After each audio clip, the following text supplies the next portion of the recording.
Okay, Dr. Cutler, we're ready. Yes, sir. Let's go. Okay. We will reconvene into regular open session. It is 6 p.m. We'll go to item 6. Report any action on items from closed session. We have nothing to report out. So now we will move to item 7. Communication and reports.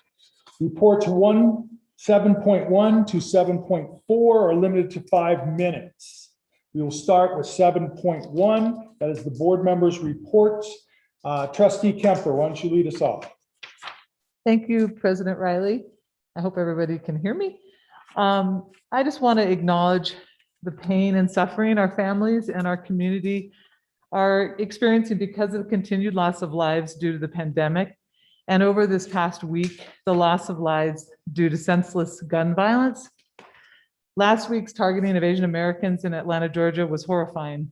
However, it was not a singular event. Unfortunately, violence against Asian Americans has been an ongoing part of our history here in America. And since the pandemic began 1 year ago, there have been 3,800 incidents of anti-Asian American hate crimes reported in this country. Violence against any human being is unacceptable. We must all stand together in this community, for this community, and support each other. We must not deny that racism and xenophobia occur right here in South Lake Tahoe. And I ask each and every one of you to reach out and offer support to our neighbors and community members. Speak out against racist remarks and any acts of hate or violence. I have signed up for a webinar put on by a group called Asian Americans Advancing Justice. I've worked with some of the folks there in Oakland, and it's called Bystander Intervention to Stop Anti-Asian American and Xenophobic Harassment. I invite all of you to educate yourselves and take positive actions to stop hate and to support our wonderful and diverse community. Thank you. Thank you. Okay. Trustee Mansfield? I totally agree with everything that Trustee Kemper said, and thank you for saying what you did. E pluribus unum, out of many, one.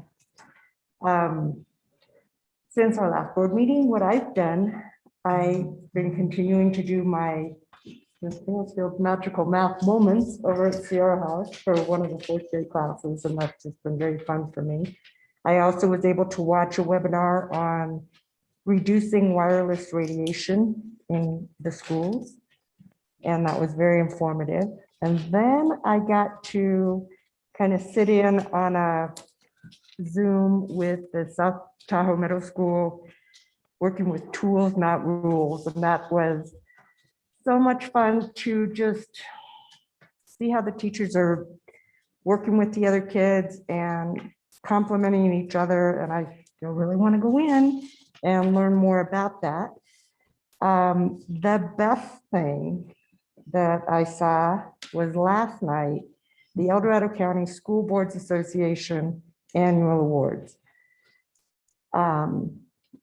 They mostly talked and gave awards to people in the community, to other board trustees, but they had some musical performances from all around the district, from not our district, from all around the county. And they did save the best for last, which was our high school jazz band and chamber orchestra performing, and they were just fabulous. I have my little musical scarf on. I'm so glad that music is coming back. Choir, everything, it's happening. So Yay. that was the best. Okay, thank you. Okay, Trustee Bannister? Okay, I had the opportunity to listen in on chat with the superintendent. That was nice. I thought it was good attendance, and it was nice to listen to everyone talk and collaborate together. Let's see, last night was also the County School Board Association. And I'm just like really proud of Tahoe and what, we have done. A lot of places are having communication issues with each other, the union and the district. And I'm just like really proud that our district and our union is working together. And I'm like, just really grateful for that, because I know it could be hard. And I love that in Tahoe, we're all working together. Also, what came to light, there was about a dozen other districts that came. And many of them in El Dorado are offering just this summer, a summer school option because of the year with COVID. And I thought that was, really nice to hear other schools collaborating different ideas to help our families and our students. And then just a little note, the next delegate assembly is on May 15th, and the topic is on the 4 pillars of policy. And lastly, with the awards, as trustee Mansfield mentioned, I thought the greatest performance was our high school jazz club, and I've asked Dr. Cutler to play that for us. Maybe you could do it after all of our reports, or do you want to do it right now? Sure, we can finish the reports and then do that. That'd be great. Okay, because that was like so uplifting, and there were other schools that did performances too, but I don't know, because I'm Tahoe native, Tahoe tough. I was like, yes, and they played Take on Me, and it was awesome, and everyone else too was commenting on how great it was. So that's what I have.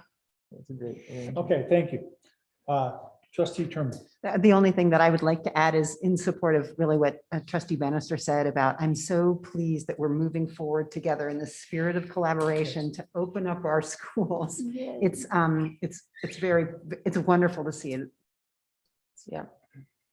Well, thank you. And to add to that, I would just add that it was really, really a nice experience on Monday and Thursday of last week to basically greet high school kids. Okay. And now I would be lying if I said they were all smiling because they all had masks on. However, a lot of them were just, you could tell by their walk or the gait that they were looking forward to being around other kids, being with teachers, and that in-person learning that we've missed, and so forth and so on. Everyone's got to put this into perspective. We've been out a year on the high school level, and it's time to bring them back. Last thing I would add is that Trustee Kemper and myself, we visited Mount Talac on the Thursday and had a great experience. Okay. Obviously Mount Talac has always been a school that we're very proud of, and the obstacles that they're facing, and we'll deal with that a little bit in our agenda today, they're taking them on head on, and they need a safety net. I'm talking about those kids, and the board's got to be part of it. Okay. So without ado, I'll turn it over back to Dr. Cutler, because I guess he's the magic man with the magic music. Well, Yes. yeah, Mr. President, before I get into my report, so. No, I thought you were Yeah, gonna very do good. this. So I'd asked Ms. Chandler if she could play that for us. So Ms. Chandler, can you go ahead and pull that up and play it for us? I'll do the magic man. Well, I'm going to give someone else credit for that. Okay. She shares us. No. I know that she had it up and ready, so just give her a minute.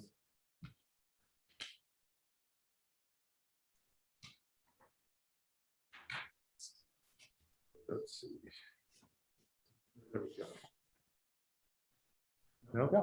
Yeah, this, oh no, that's right. it is.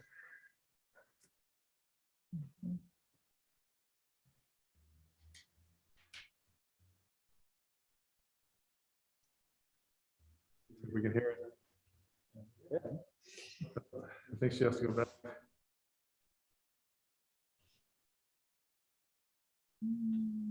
We're having some technical difficulties, looks like.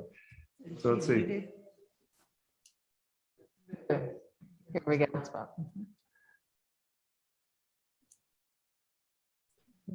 So Shannon, we can't hear it right now. See if you can make sure it's the music, the voice, the sound is coming out. It's me introducing.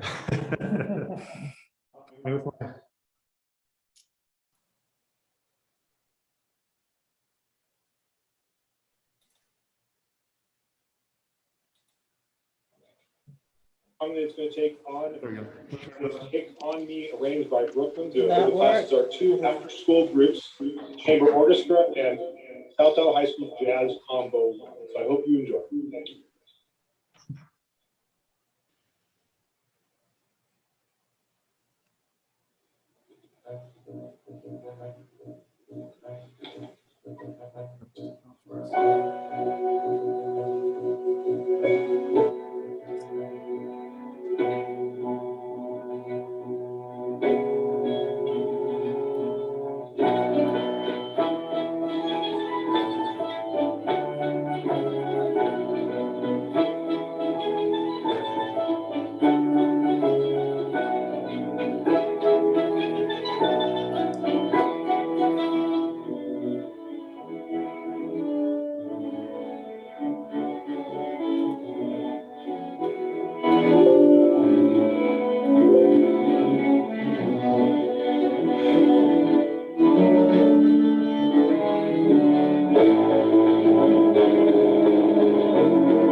And we were so Such a proud. cool. Ms. Chandler, thank you for that. Appreciate it. Yeah, thank you. That was really good. It's funny, I read an article the other day, just finished that up, that 60, when high school kids are asked, or students are asked, what is the positive of COVID-19 and distance learning and so forth and so on? They said working independently. And there's a good example of that. Okay. Normally you'd be together. Okay, but anyway, that's just something I was thinking. Okay, here we go. Dr. Cutler, do we have a student board member? Yep. Yes. Yep, Sedona is here. Is she here? Yep, she sure Okay. is. Sedona, take it away, please. Hi, good evening. So I'm going to keep this short. I don't have a whole lot to report this week, but students are just starting to get settled into online or hybrid, not online, hybrid schooling. And we just had our natural disaster drills today. So we are all prepared and ready to go. It was so much fun walking out in the snow all the way across the football field for our fire drill, but we did it. We got back. and we're ready if anything happens. So other than that, we're kind of just getting ready for our midterms, which are coming the beginning of April. So we have a few weeks until those. And then the last thing I have is our senior shirts fundraiser is finally, we just closed it and we broke 130 items sold. So we were so happy to get all those out. We're going to get those shipped in the next 2 weeks, I believe. And then everyone who ordered a shirt will get their shirts and we can all have some unity for the senior class. So that's all I have. Thank you. Thank you, Sedona. Thanks, Sedona. Okay, let us move to item 7.3, superintendent's report. Dr. Cutler. Mr. President, members of the board, thank you very much. First, I just wanted to say how thankful I am for all the amazing work that our team has done all year long. To me, it doesn't matter the position that you're in our district. Every position, every role in our district has played a very important role. And I think we have to stop and just say that, and we really recognize that this has been a unique, interesting year of school. We're well over a year into the pandemic, and people have really stepped up to perform in different ways and had to learn how to do new things. And it's been very exciting to have those learning opportunities. But it's also been very challenging to know that we want to do more. We want to be able to provide our students more time, more opportunities to be in the school and be engaged. And so very exciting that we were able to get to making the decision to be able to move to phase 3. So as we communicated that out to everyone that night, that we are starting phase 3 next Monday, March 29th. Of course, phase 3, from our pandemic plan is a focus of our TK through 5 students being in school 4 days a week, and Wednesdays being a day to provide service to more of some of our struggling students. And we'll be staying on our current spell schedules. With that said, we're also working on some additional, hopeful additional time for students in contact time in the future. So stay tuned for that. And with that, I want to say also, I'd like to thank our employee groups for the exceptional collaboration and working towards a common goal of getting students back in the classroom more. And I look forward to us continue to do that and work together to make this just the best place it can be, even in all of the challenging times. I'd also like to take a moment just to thank our partners. We spend a lot of time every week working with our health partners, folks from Barton Memorial, with Public Health. Our school nurses should be shout out to them, specific to dealing a day-to-day basis with COVID in the schools, and all the professionals that are out there that have supported it. So I just wanted to share that. One thing about COVID and how are things moving along, our county did move to orange. And so that's just a big indication that we keep getting better and better. And so I wanted to let the board know and community that we are planning on resuming meetings in this boardroom with a limited audience in the room. And of course, we'll continue to stream and provide opportunities for people to be engaged with us. Now, that is hoping that we continue on a trend of getting, staying here where we're at in regards to orange or better. I did want you to know that we were planning for that. Quick also, and I'd ask Shannon to pull up if she could, we're having a vision workshop on Tuesday, April 6th at 6 o'clock at South Tahoe High School Student Union. This will be optional to attend in person or join via Zoom. So there'll be a Zoom link as well. The focus of this really is to help plan the future of our district. We had, surveys that we did this past February, we had January, February, we had community forums, which we'll hear a report about today. The board has been working on priorities and goals. So putting all of this work together with our community to create a vision statement for our future. And we'll do that April 6th, 6 o'clock. But it will be an agendized board meeting because all 5 of you will be in attendance. So we'll do that. And so the fun stuff, we'll start getting that out, promoting it. There'll be links. We've asked all the principals to make sure that they share it and get as many folks to join us as possible. The last thing I'd like to share tonight is a shout out to Paul Anderson in the South Tahoe Now. did an amazing article in my mind in regards to reporting out of the new administration that's joining our district or changing positions. But also, every Tuesday, they're doing the Teacher Appreciation Tuesdays. And I just really appreciate the South Tahoe Now taking that time to recognize the great work of all of our employees and specifically calling out those people that are really doing those special things. And so thank you, Paula and South Tahoe Now. And that is my report this evening, Mr. President. Okay, thank you, Dr. Keller. Let us move to 7.4, employee associations. Do we have anyone to speak to us? I believe we do. Bernadette Santana, are you reporting tonight? She's Yes, there. ma'am. Yes, Thank ma'am. you. Good evening, President Riley, board members, Dr. Cutler, and community. I am somewhat overwhelmed. This evening, I was going to report to you about specific attributes of our association. And so I will let you know that we have 150 members and that we have 9 different departments in the district. But tonight, in hearing in the spirit of collaboration, it takes a village. We all know it takes a district to raise students and student achievement.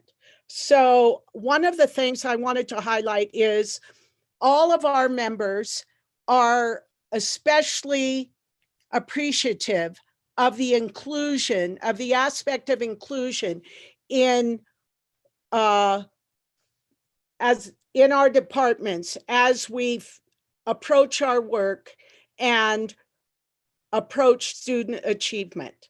So hearing Dr. Cutler talking about adapting, all of our groups have been adapting as we have moved through the pandemic, and we are so appreciative of the opportunities to collaborate within our departments, within our school sites, and within the district. So I just want to say thank you and kudos to the board as we move forward in the Pandemic Plan 3. And today I did talk with our labor rep, and other districts are having emergency meetings as they are moving forward. We have a plan, and I am happy that all of our associates are a part of the plan and that we are moving forward to address the needs of students and our community. Thanks. Thank you, Bernadette. Thank you, Bernadette. Thank you, And Bernadette. as board president, I do appreciate how positive your responses are to the board. Thank you. Okay, do we have somebody else? Yeah, well, yes, Jody Dayberry. Okay. Excuse me, Dayberry from STEA. Okay. Yeah, that's a mouthful, isn't it? Dayberry. Good evening, Board of Trustees, Dr. Cutler, and community. A lot has changed in the last week or so from the time that Dr. Cutler had informed us that we looked like we'd be moving forward into phase 3 in April to we're going to go ahead and speed it up for our youngest students at elementary TK through first to where we are today. And yesterday's announcement that we're going to be able to do that TK through 5. So that is through a lot of conversation and continued collaboration to get to this point. And STA is looking forward to continued negotiations, which are ongoing weekly right now, and have been viewed in a very positive light. The association still is working to ensure that the MOU between STA and the district is followed in the spirit of it to protect the health and safety of our students and staff members, and really want to recognize that while we are hearing the concerns as to why all of our students aren't back, everybody all in and every day, we need to look at this through the lens of health and safety and make sure as things do change that the district can fully and safely open and still maintain everything that we have worked so hard to have the limited number of cases, positive cases. So it is a patience game. It is taking it step by step and make sure we don't lax or lay back on the practices, because we know we are getting conflicting and changing information just about every day. We want to just make sure that we don't rush into a situation where we can't ensure that we can protect our oldest students and staff. That's still an area of concern. And making sure that our students know that they can't let up on being practicing all those protocols. It's easier, I think, with a 5-year-old than it probably is for a 15 or 17-year-old to keep their masks on and not touch each other. One of the other things, and I really appreciate that we got to hear our high school orchestra. A lot of questions about returning to music as CDC has changed some requirements. So we're looking forward to some conversation around that and seeing if we can get our musicians back together in person safely. And also looking at physical education and what that could look like to get back to in person at the elementary. Additionally, one of you brought up the different school districts talking about planning for summer schools and the like. And STA is looking forward to sharing ideas with the district regarding extended learning opportunities, whether it be summer school or looking into the next school year and revisiting intervention programs. As we do know, we have students that are going to need additional support in the future. I have a lot of first graders that I'm working with this year, and as we know, kindergarten is a huge year, and they missed a good portion of kindergarten with their early reading. And now first grade has been another year with not being able to have that direct instruction with guided reading groups and things like that. So there is a lot of concern about how we can best address that in the coming year. And with that, again, thank you, Dr. Cutler and school board, and we will continue to work together to address the ongoing changes and hopefully getting our students back safely. Thank you. Thank you. Okay, let us Thank you. move now to 7.5, public comment. Pursuant to California reopening framework recommending social distancing of 6 feet, the boardroom will be closed to the public and all public participation will be handled remotely.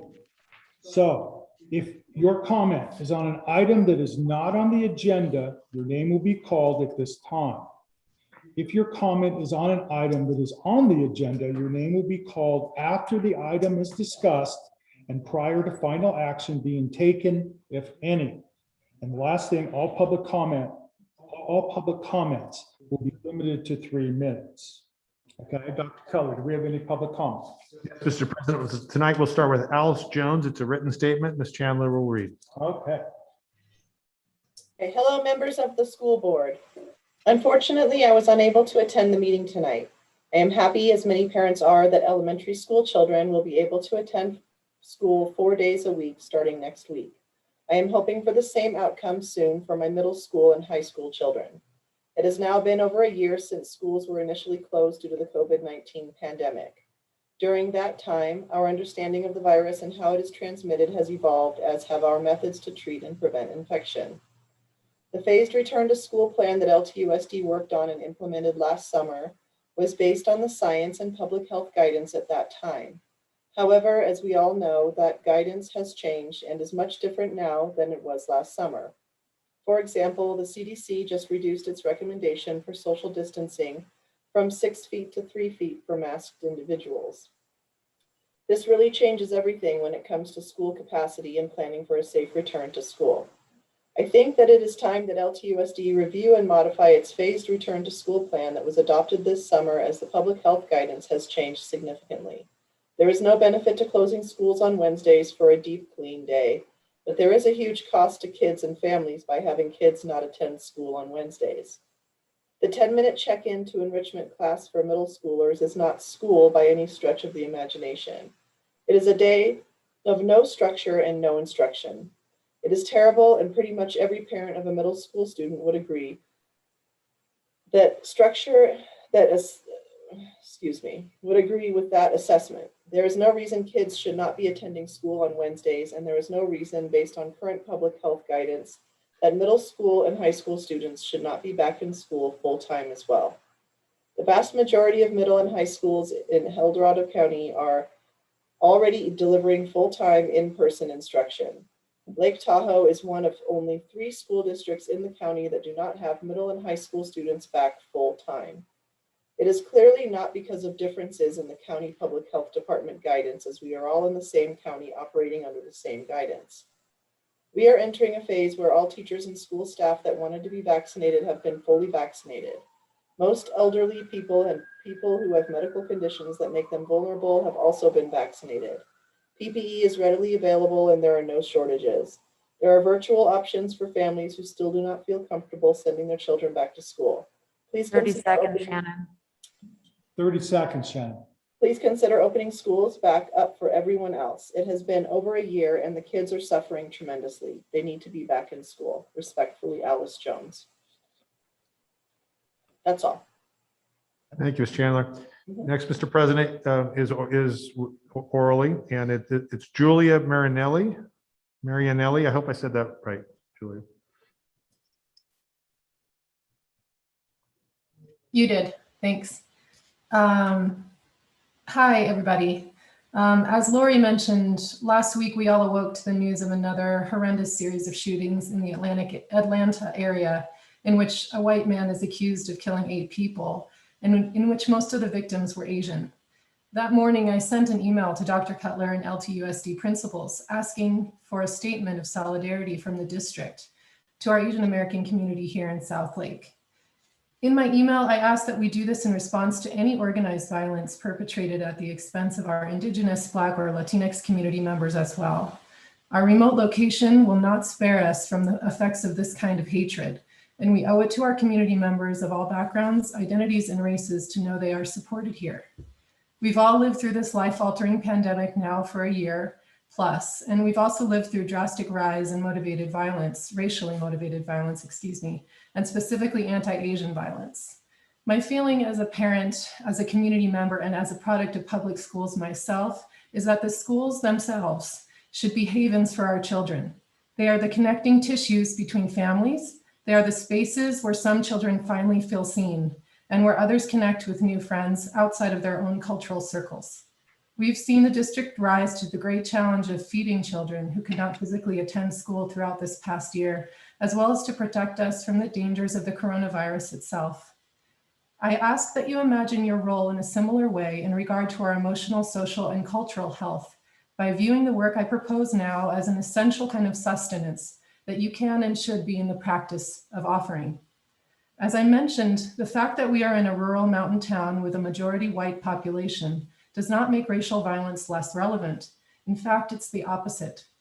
If you imagine that you are alone, that few people understand your background, and that it is not acknowledged, you are much less likely to participate in a group, you're much less likely to feel engaged, and you are much less likely to feel connected to or empowered within a community. This goes for children as well as for their families. I ask that the district takes responsibility for its role as a beacon for our children and starts the process of this kind of messaging. This is a small gesture, but a powerful one. This is not politics. This is not a game. This is about a statement of protection for our families through which they may feel valued and recognized for who they are, not in spite of the fact that they may be in the minority, but because of that fact. In a letter to families sent out last week by the Oakland Unified School District Superintendent, Kyla Johnson Trammell, she writes, "Let us continue to lift each other up by truly hearing each other and illuminating our diverse experiences, stories, and histories in our classrooms and lives outside of school in order to foster a more inclusive, loving, and just society." That's it. Thank you very much. Thank you, Julie. Thank you, Julia. Next is Jeanette Riva. Hi, Superintendent Cutler and members of the board. My name is Shawnette Riva. And first off, I just wanted to thank you for our elementary school students finally being able to go back to phase 3. It's amazing for them. And thank you for getting our high school finally into hybrid. Watching my junior daughter finally getting to drive to school, watching her play volleyball in our Viking gym last year, it's definitely taken us on the right path. But I'm still really, really concerned, as much as I have been for the last year, at the lack of instruction that both my daughters are getting and the time of instruction. They're feeling, and several others are feeling, that now with hybrid, they're getting even less instruction on their non-cohort day, barely even having to check in.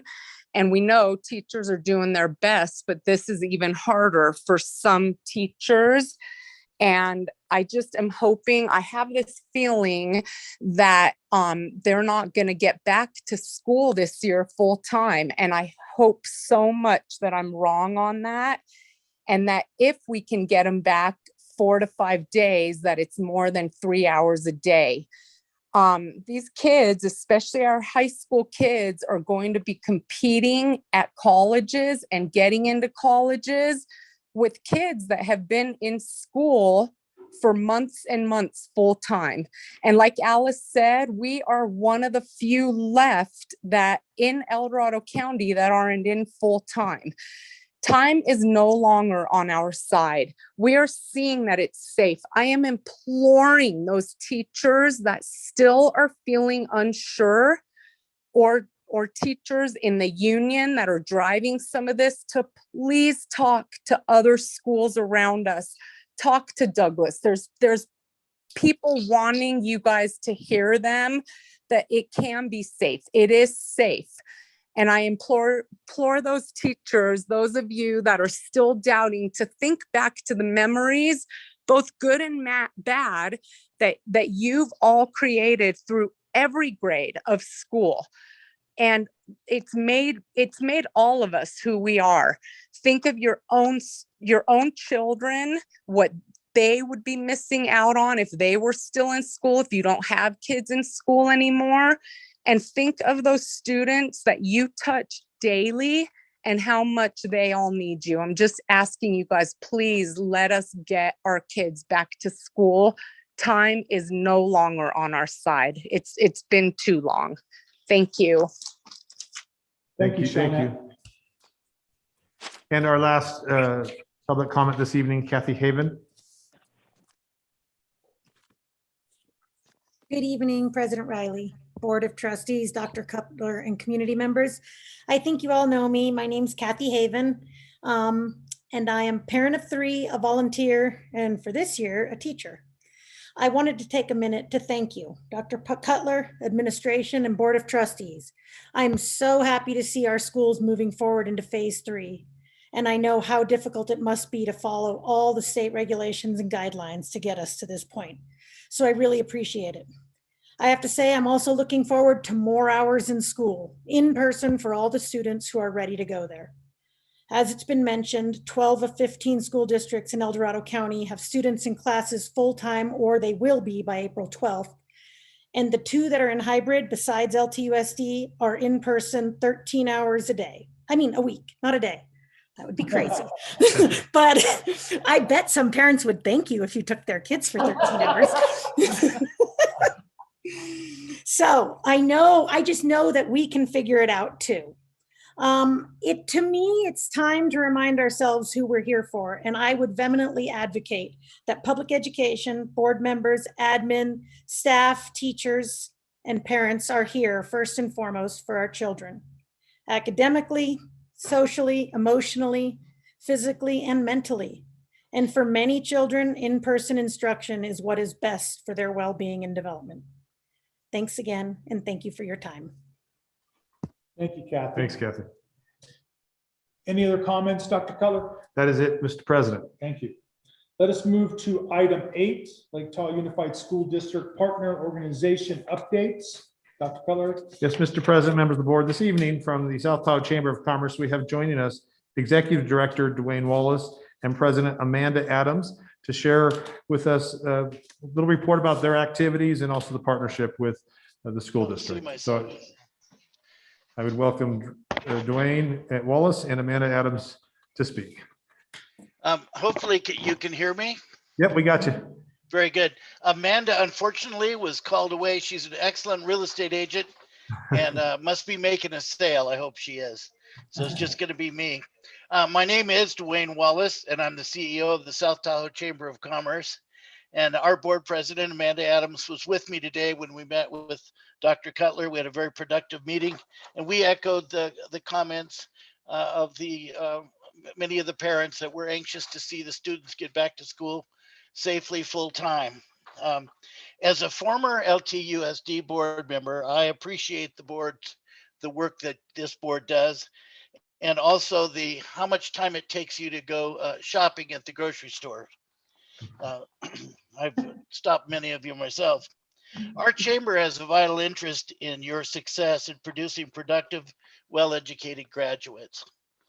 We know that there are various paths to success as an adult, and some of those are in the trades. For instance, physical therapy, dentistry, auto mechanics, carpentry, so many that are valuable to our society in working together. And I for one, as a substitute teacher, have been able to be in a lot of those classes and have seen how excellent the facilities that we have, especially at the high school.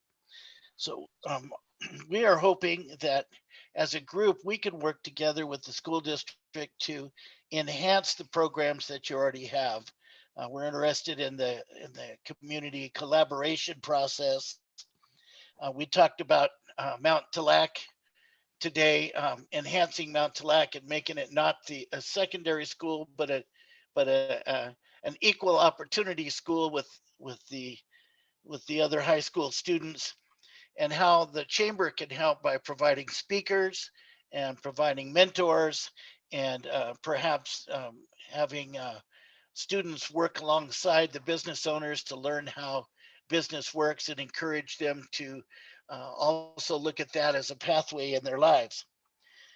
We believe that the business community is a vital part of working with the schools.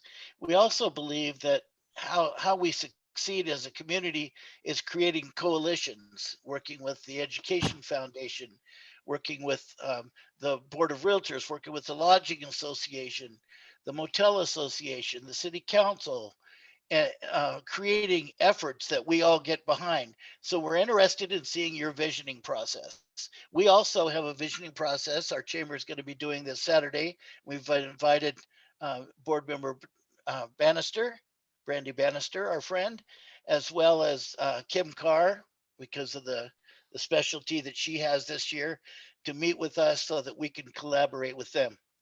So that's basically it. We look forward to further conversations and appreciate the fact that you've reached out to us. Thank you very much. Does any board member have any questions or comments for Dwayne?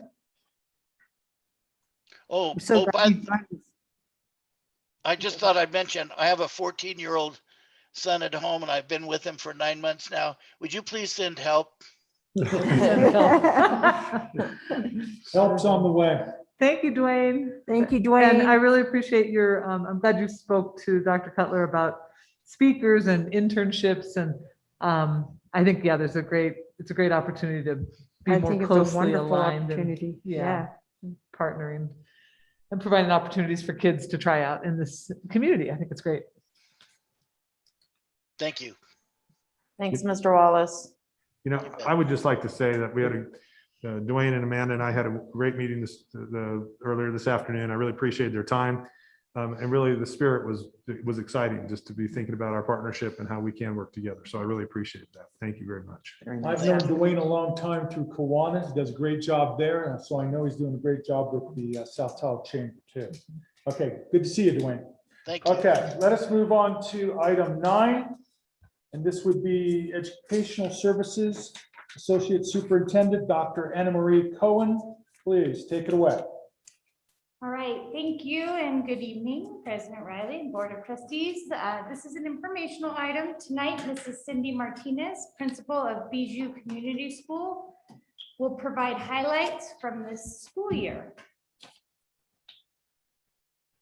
Okay, share screen.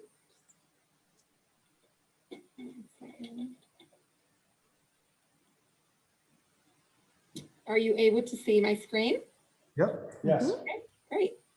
Okay, good evening, Dr. Cutler, Board of Trustees and community members. My name is Cindy Martinez. I'm the principal here at Bijou Community School, and I am very excited to be here tonight and share some mid-year highlights of our school for the 2021 school year. At Bijou, we currently implement 2 instructional programs as an English mainstream program and a Spanish English 2-way immersion program.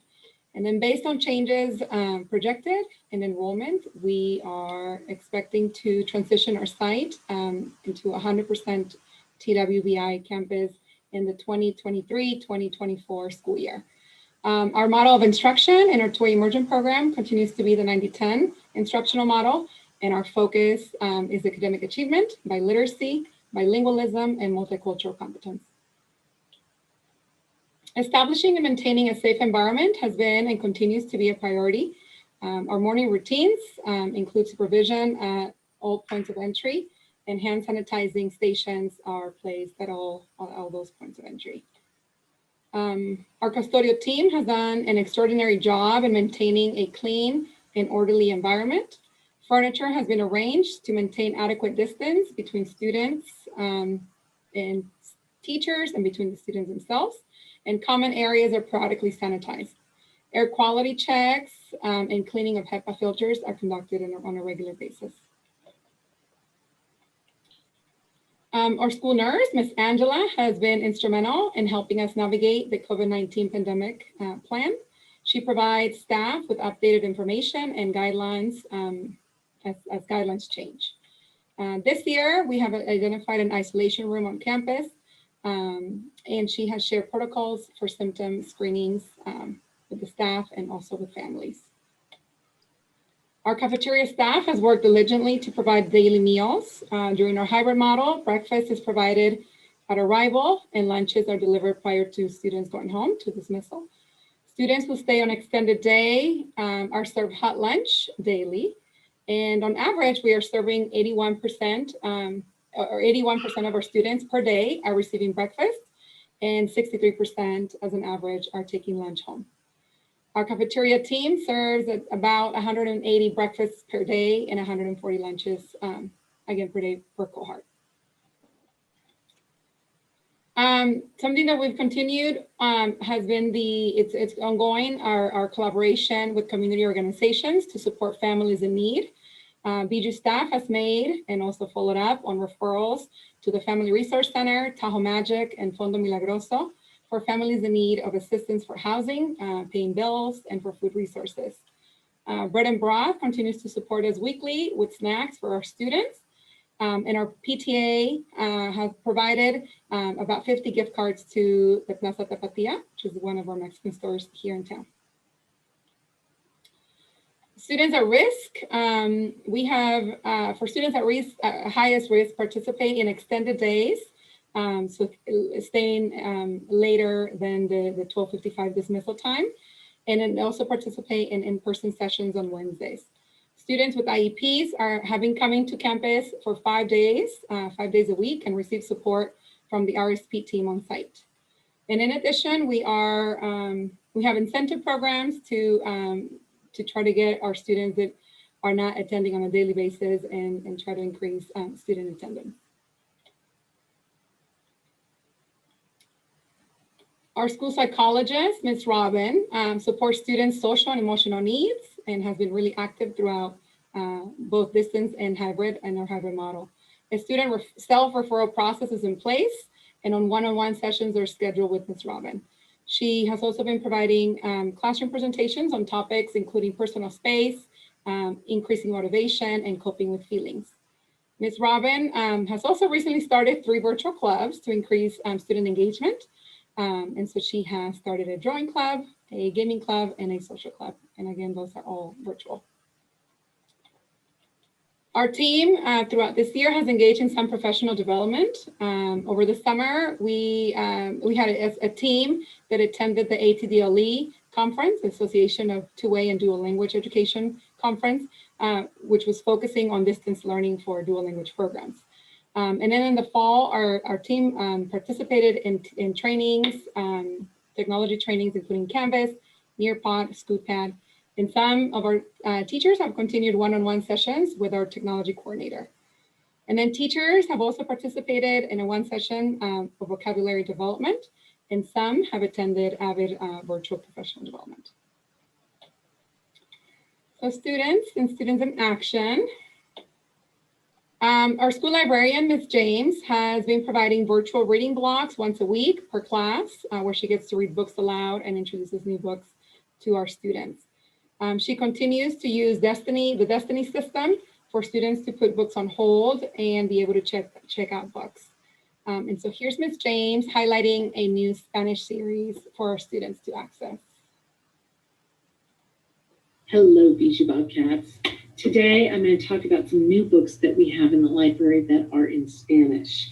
The first series I'm going to talk about is Anna and Andrew, Ana y Andrew, Un Día de Nieve, Summer in Savannah, A Day at the Museum, Bailando en el Carnival. These are all 2s and 3s in the AR. 2.9, 3.5, 3.3, 3.2, really fun little series with their adventures. The next one is. And then NPE, Mr. Martin has been providing live virtual instructional sessions to our asynchronous groups, and he has coordinated school-wide events, virtual-wide events, like the VJ's Got Talent, which was actually at the end of last year, but he is putting that together this year and starting to work on that, as well as a virtual Bijou's Field Day. So here is a student submission of her talent that she's sharing from home. Hola, mi nombre es Alicia y mi talento es gimnasia.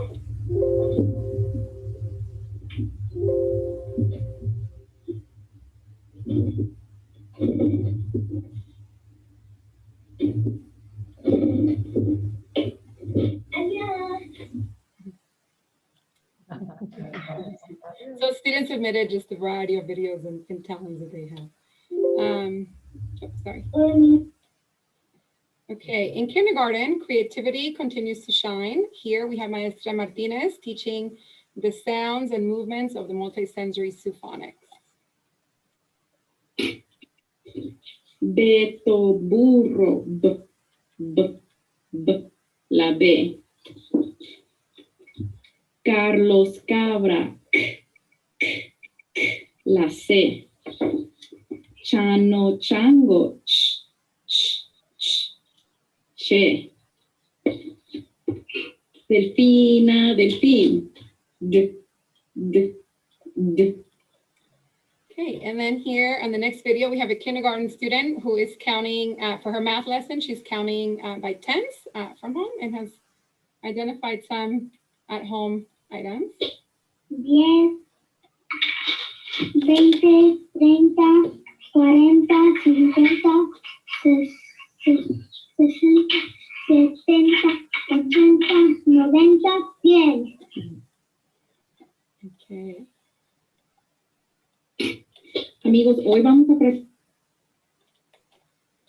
And in first grade, we have Ms. Bester has integrated guided language acquisition design strategies to support language development through the use of pictorials, cognitive content dictionaries, and chants.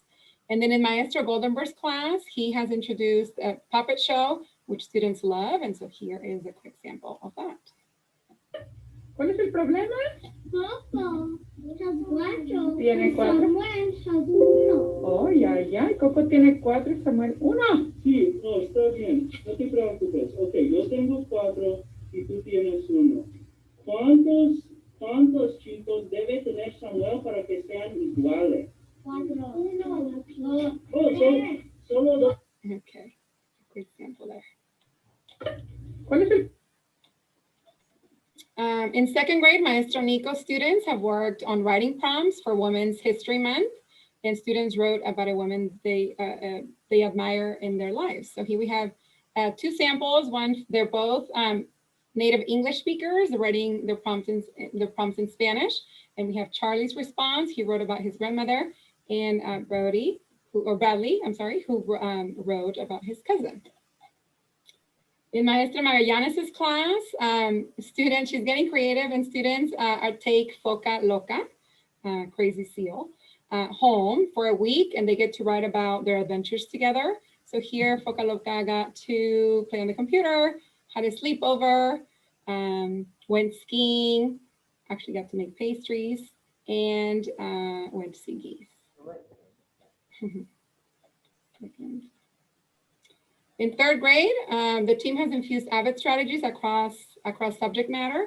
Here we have a couple samples of Ms. Forehand's 1-pagers for science class. And then in Maestro Cortez's classroom, he has infused critical reading strategies as the students were learning about Native Americans in California. And in this lesson here, he used the 3-column note. Students gathered evidence, interpreted their understanding, and made connections by using the 3-column notes. In fourth grade, Maestra Rios has completed a couple of STEM activities. One was discovery with slime. And then for Valentine's Day, bringing in heart gummies to create and make Valentine's Day bridges, and then a writing prompt and response. And then for Black History Month, in Ms. Ocistero's class, she has some virtual books that students could explore, so they could explore new literature, and her students also get to recognize one another by doing student shout outs, and then doing a quick writes with We Got This Wednesday. And finally, in our fifth grade, Ms. Fo's class wrote about themselves, and they used watercolors to represent how they felt that day. In Ms. Salo's class, students are currently working on a project learning tree lesson. Students have engaged in social distance gallery walks and have completed AVID 2-column notes. In Maestra Di Pieri's class, students are using step-up writing strategies with the color coding to develop their essays. And here we have a student who wrote about the impact Cesar Chavez had on the foundation of the National Farm Workers Association. And lastly, Ms. Di Pieri's class recites a class pledge every morning. So I have a sample of that in Spanish and then in English. Yo soy alguien. Yo soy alguien. Yo era alguien cuando llegué. Yo era alguien cuando llegué. Y seré alguien mejor cuando me vaya. Y seré alguien mejor cuando me vaya. I am somebody. I am somebody. I was somebody when I got here. I was somebody when I got here. And I'll be somebody better when I leave. And I will be somebody better when I leave. I am smart. I am smart. I am strong. I am strong. And I deserve the education I get here to be here. And I deserve the education I get here to be here. I am somebody. Yo soy alguien. I am somebody. I am somebody. I hope that this presentation provides you with a general sense of where the special place Bijou is. Our team is really looking forward to having all of our students on campus this upcoming Monday, and we continue and look forward to our continuous work and collaboration with families in phase 3. Are there any questions or comments? Any questions or comments?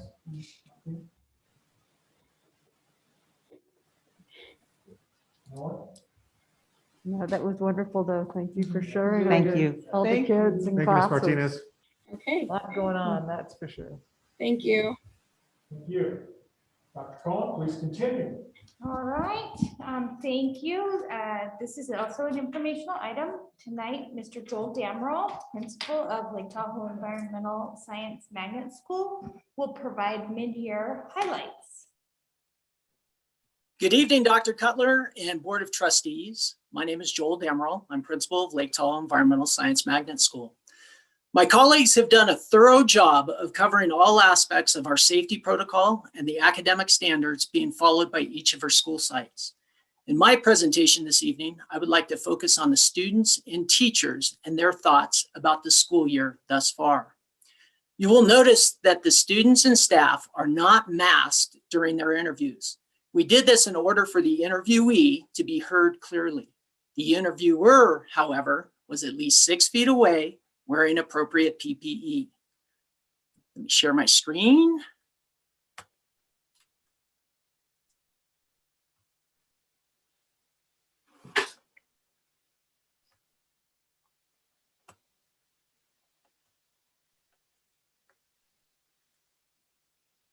I'm getting there.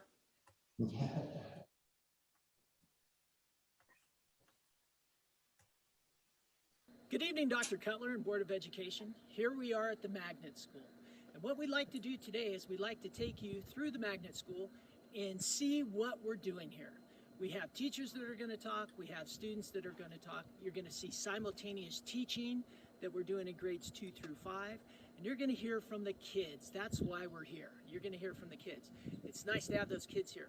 Now, to say that there hasn't been some challenges, there's been some challenges.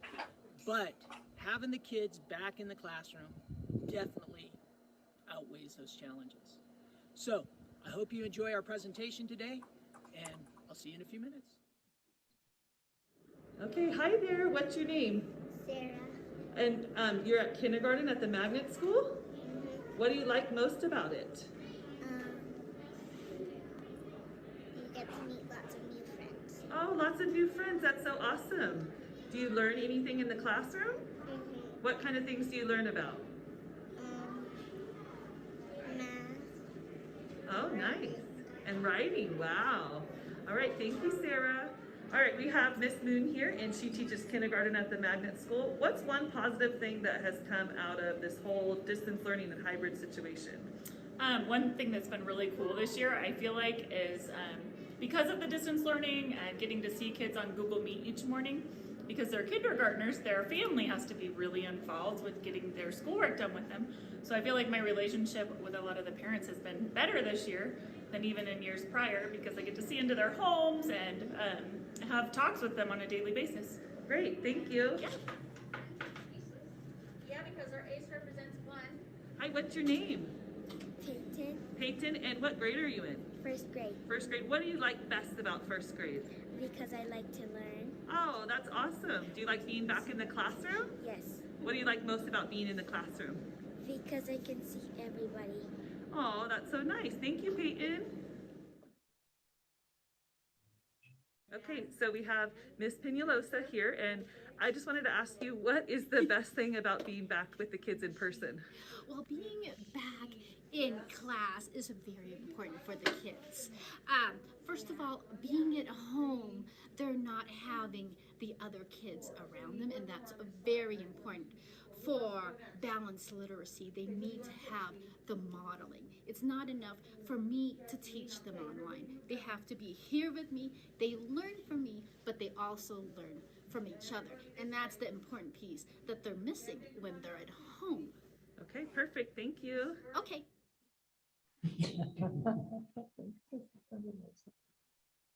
Hi, we have Miss Tarwater here, and I just wanted to know, what is something that you're really proud of this year so far? I feel the thing that we have done the best this year is working together as a second grade team. We've been able to teach the kids at home and the kids in class together, and been able to continue having everyone on the same page throughout. So we're a really close team. We plan everything together, and we're able to even cover each other. If one can't do the online part, then we just take those kids in with us to cover them on the online section. Perfect, thank you. Thank you. Hi, boys. What are your names? Liam, and this is Flynn. Okay, what do you guys like best about being back at the Magnet School? Art. You like doing art? I like doing math and seeing my friends. Awesome. Who's your teacher? Mr. Leather. Nice. Are you guys twins? Yes. Oh my goodness. All right, thank you. Welcome. You just didn't want to deal with that cut, right? That sucks. There's a lot going on.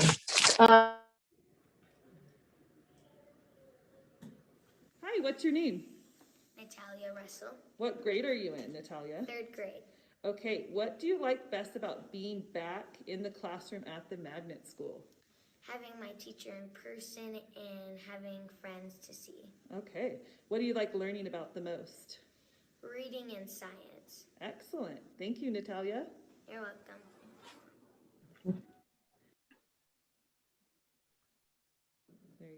Here we have Mrs. Benavides. And Mrs. Benavides, what is the best part about being back in-person learning? Well, it's definitely seeing the kids and getting to be, seeing how they're doing and how their progress is coming along. It's really hard to get that type of data when they're at home. Also, just letting them have those social interactions that they've been so desperately missing. Kids just need to be with other kids, and it's awesome to be back in person. And I have a great team here at the Magnet School, our 3rd grade team. We work collaboratively on everything, and the transition has been seamless from going from distance learning to hybrid. The kids just never miss a beat. We stay on the same page and teach simultaneously. So for us, it's been something that we're really proud of. Tell me a little bit more about the simultaneous teaching. So I run my Google Meets 2 times a day, 9:30 and 11 o'clock. And so the kids at home on the opposite cohort day are able to access the curriculum through the Google Meet. And whatever I use on my smartboard, however I write on my smartboard, the kids at home can see it as well as the students in the classroom. And so that way we're able to keep pace with the math curriculum, and we are being able to provide instruction whether they're at home or whether they're at school. Thank you, Mrs. Benavides. So we were doing this number 18. Emma has 3 black cats and 1 gray cat. What fraction of the set of cats is gray? What do you guys think? 1/4. Hi, we have Miss Thorne here. She teaches 4th grade here at the Magnet School. What are you liking best about being back in person with the kids? I have to say that the overall excitement of being back has been the best part. I think that we're appreciative for our time together, just digging a little deeper with them, and I'm finally able to see them in person and see what they're doing and producing, and it feels really good. The kids are so happy and just so thankful to be here, and so it's been very, very fun.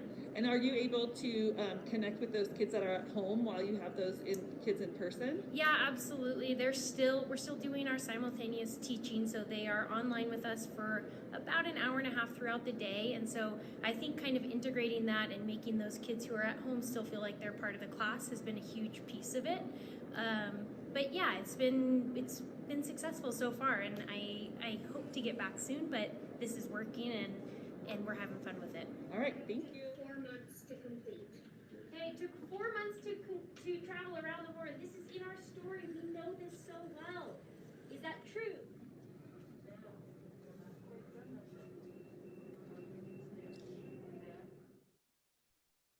Hi, what's your name? My name is George. Hi, George. Can you tell me a little bit about your project there behind you? Sure. This is my Gold Rush character. Right now I am studying Gold Rush, and this is my character. So, yeah. What else did you do for the project besides make him? Well, right now we're doing the museum, and we're talking about Gold Rush materials and tools.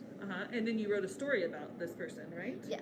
Okay. So right now, he is the leader of the triplets from his dad named Jimmy.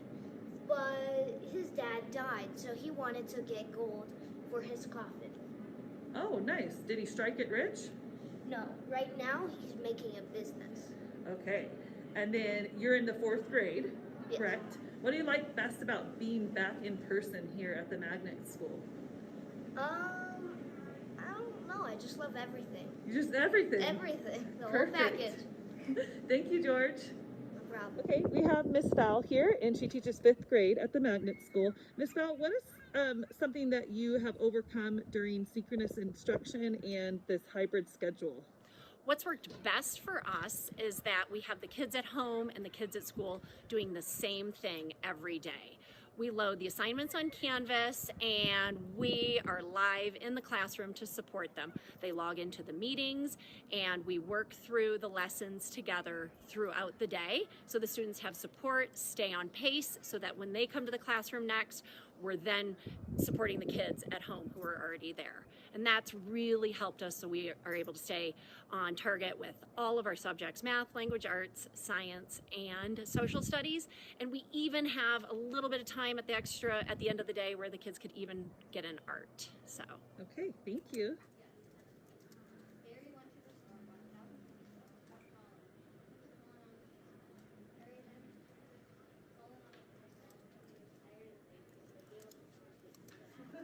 Hi, what's your name? My name is Carmen Knight.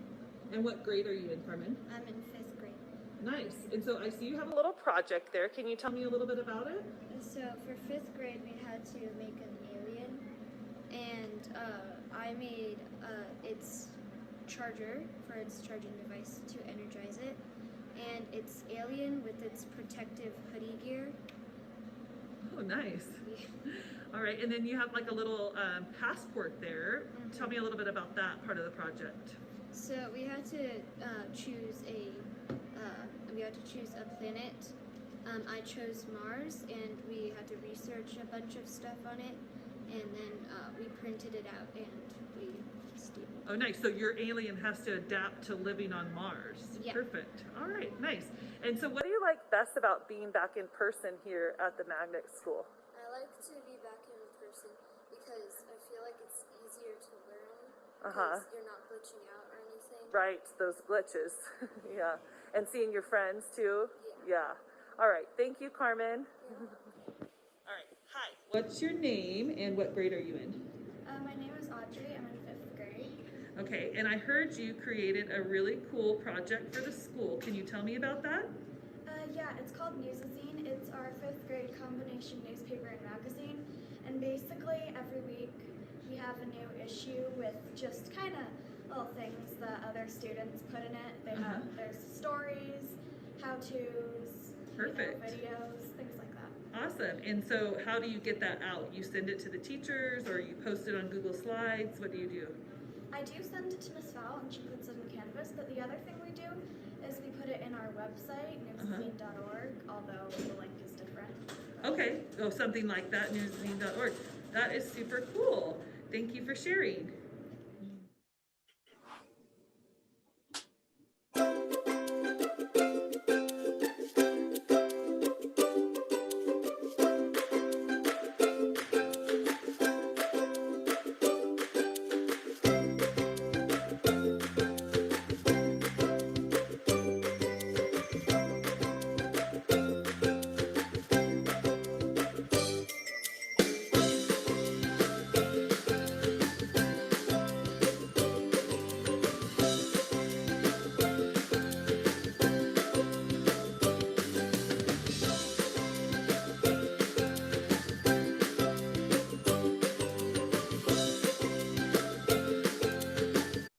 Enjoyed that snippet of the Magnet School, and I really wish that you could be here in person to see what's going on because it is absolutely amazing. I am so proud of my teachers for stepping up and doing what they need to do for these kids, and no, once again, it's not easy, but we're doing it. I'd like to give a huge shout out to Mrs. Benavides for putting this video together, and if you have any questions, back to Mr. Damerl Live. All right, back to Mr. Damerl Live. I must add that I'm proud of my entire staff.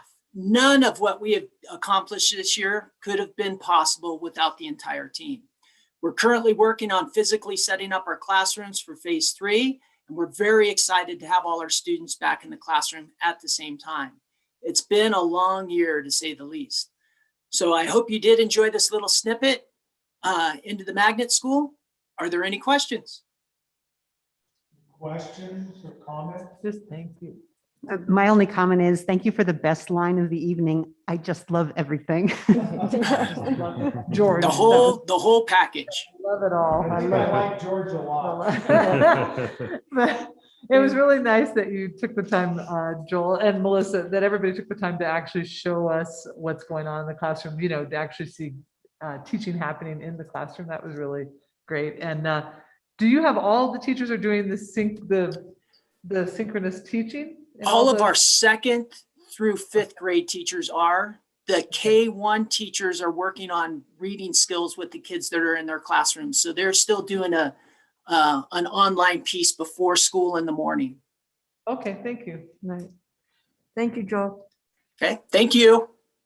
Mr. Damerol, are the newspaper done by the 5th graders? Yes, the Newsazine is done by the 5th graders. I love that. That's very, very clever. And I like that little mountain beard you got going on there too. I don't think I've ever seen that before. Yeah, there's a lot of gray in there from this year. Rumor has it you tapped on it. Okay, thanks, Joel. Appreciate it. Thank you. Okay, let us move to 9.3. Dr. Cohen, continue, please. Okay, President Riley and Board of Trustees, this is an action item. Due to the COVID-19 crisis and ongoing challenges related to the vast majority of the school year in distance learning, coupled with individual student needs, Mount Talac High School requests the Board of Education approve a change to the graduation requirements of individual Mount Talac students in the class of 2021 pursuant to AB 216 and 167. AB or Assembly Bill 216 and 167 allows students to graduate with minimum state graduation requirements. This law is currently in place for foster youth, McKinney-Vento students, youth in custody, and migratory newcomers. Eligibility is based on a school transfer as a junior or senior, which includes all Mount Talac students, and a finding by a school counselor that is not reasonable for the senior to complete additional requirements in a timely manner. Mount Talac staff is currently focusing their efforts on students earning credits towards graduation. Changing this year's credit requirement to the state minimum graduation requirements will support and maintain the 4-year graduation rate and potentially decrease the dropout rate, adult ed transfer, and/or 5th-year senior status. This amendment to the graduation credit requirement is consistent with other districts across the state of California, as was shared in the online meeting with counselors from the California Continuation Education Association. AB 216 and 167 allows for the reduction in the English requirements from 40 credits to 30, math from 30 credits to 20, including a year of algebra, and a waiver for health, geography, and electives. These credit reductions are utilized sparingly and based upon individual student transcript analysis. For the class of 2021, Mount Talac administration foresees this temporary allowance to reduce the credit requirements to impact the graduation status of approximately 5 students. Mount Talac leadership is currently working on future graduation requirements and academic expectation and requirement changes. They plan to have a presentation for the board on April 27th. It is the staff's recommendation that the Board of Education approve the proposed reduction in graduation credit requirements for eligible students in Mount Talac Continuation High School, class of 2021, in accordance with AB 216 and 167. The lead administrator for Mount Talac, Mr. Harnett, is available tonight for any questions that you may have. Okay, does the board have any questions or comments? This is an action item. Board, anything? President Riley, I just would like to thank the staff at Talac for working really closely with the Talac students. And my understanding is that last year when the district approved a waiver, that there ended up being far fewer, like there was a waiver approved for 13 or something, and only a handful needed it. So I'm hopeful that that many of the 5 will meet the requirements now that they're back in person. And I just encourage the staff at TLAC to continue their good work to, encourage their progress, and hopefully they can earn most, if not all the units they need as they were normally required. So thank you, that I support the proposal. Anyone else? I think everyone would know I'm always uncomfortable with lowering standards, but I absolutely trust the judgment of the staff there that this is in the best interest of these students, and this is a temporary measure. So I absolutely can support it also. That's how I feel. Yeah. Trustee Trumbull. Okay, so we've gone through questions, we've gone through comments. Do we have a motion? I move adoption of the item. We have a Second. Okay, second, thank you. Okay, before we vote, Dr. Cutler, do we have any public comment? No, Mr. President. Okay, we will, since there is no public comment, we have a motion, we have a second. All in favor, say aye. Aye. All opposed? Okay, motion carries. Okay, let us now move to 9.4, summary report on community focus groups results. Dr. Cohen. Thank you, President Riley, Board of Trustees. During the week of February 22nd through 26th, 2021, Amy Christensen from Beacon Results led community focus groups to obtain input into the LCAP development process. Mrs. Christensen led conversations with student groups at every site, parent groups, including those representing English learners, students with disabilities, and all elementary, middle, and high school students. Ms. Christensen also met with employee groups, including CSEA, STEA, and district office staff. Please welcome Mrs. Christensen, who will now share a summary report from the community focus groups. Good evening, and thank you for having me here tonight. I'm going to go ahead and share my screen and share the PowerPoint with you. All right.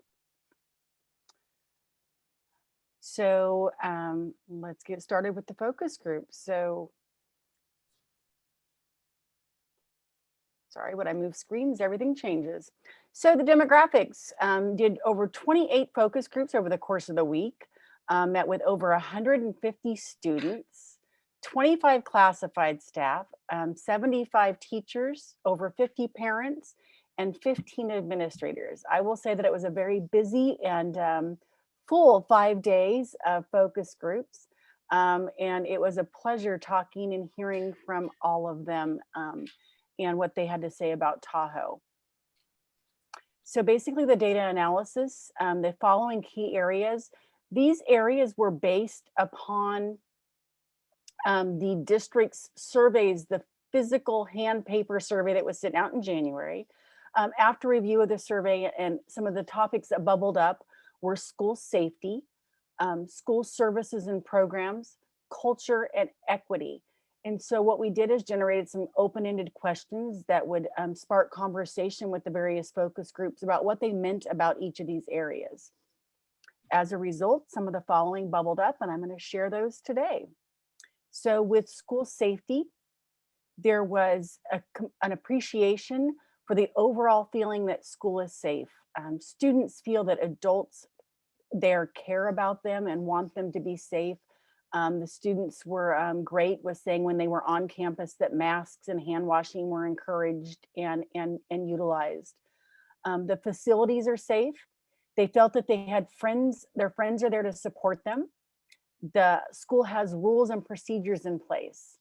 And the continuation school students expressed accolades for the caring environment. They just could not speak enough about the adults that were there and that it was a great fit for them. And so I was excited to hear the presentation a little earlier that they're going to have some opportunities because as I'll allude to later, one of the things they talked about were jobs and life skills and having more career opportunities, understanding what are the opportunities there for them. So fantastic for them.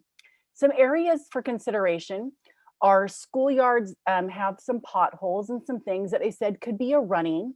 They also said that the geese leave stuff behind that make it an issue and not want to sit on the grass or fearful of slipping. Enough students talked about it that I thought, okay, it's something worth, not a whole lot you can do with the geese, but you know, they noted it and I said I'd share it. Hire border collies, come on. They would really love to see their 4 square lines repainted and court lines and stuff. And that was just important to them.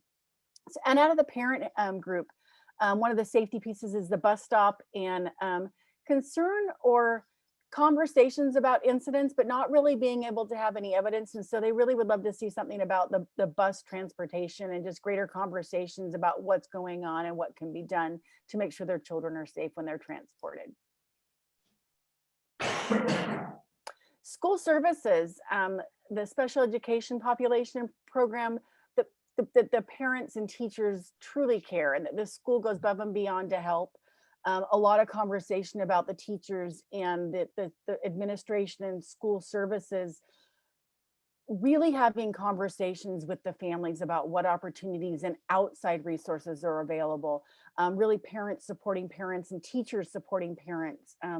On the conversation on the focus group, the parents actually learned that they can get diapers covered for their children that are older children and that there's a service for that. And so just that kind of networking was important. And they said that they just continually learn from staff and the system that you've created there.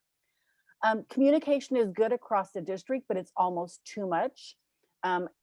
With that being said, folks feel like they get tons of information, but sometimes it's so much information they don't know what are the actionable items, and to go back and find it, it's really difficult.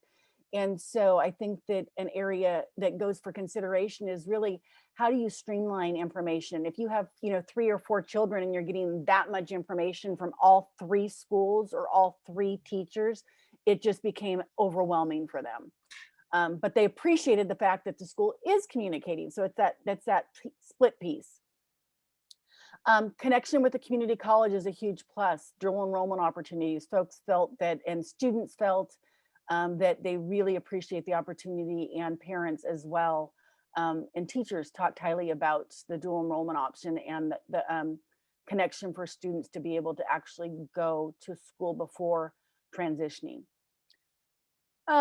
Consideration, professional development for credentialed and classified staff. The topics really included the social emotional engagement strategies, especially during COVID and when they enter the classroom, to how do you truly re-engage those students who have been gone for so long. Behavioral supports, talked a lot about district-wide grade level collaboration and site collaboration, and then cross-grade collaboration. And that meaning that they really want a systemic K-12 approach where there's continuity with the standards that are being talked and the conversations that are being had across the district. The iterative process for implementation of new teaching strategies. So when you learn something, that there's actually the chance to do so, fall, get back up and do it again, and that you have a coach who's there supporting or fellow teachers that are there and encouraging you. College and career skill development was a big conversation, similar to AVID for all students. That's a missing piece. They just really would love some of those study skills and other habits to be able that students get those pieces, and they're feeling that that's lacking right now. College and career exploration through explicit instruction. One of the things when I asked the students about college and career, they could mention specific pieces, but if I asked them if it was talked about often, they didn't have the direct connection. They were like, well, we kind of sort of hear about this. And college and career is one of the areas in the LCAP that I can honestly say statewide folks are struggling with, and it's figuring out as you go. But I just wanted to put it on there because a lot of them did talk about that piece and wanting more information. They don't know what they don't know. Career technical education and our college enrollment assistance. There were a few students, one actually stayed on post focus group to talk with me specifically, letting me know that he was applying first in his family to apply for college and really needed some assistance. And I reached out to Anna Marie and Todd, Dr. Cutler, and they were able to actually connect to make sure that student received the services and didn't miss deadlines. So, but I just wanted to make sure that that was there. I know you do lots, they talked about different nights of assistance, but some folks needed a little more assistance than others than just the group support. Life skills. I love it when a 5th grader tells me they want to know how to buy a home and learn about mortgage rates. And that, you know, is your student population. You know, they want some of those basic skills and would like to understand taxes and cooking and budgeting. So this is also another common thing I hear across districts when working with students is they miss some of those pieces, some of those basic things that they don't really know how to get.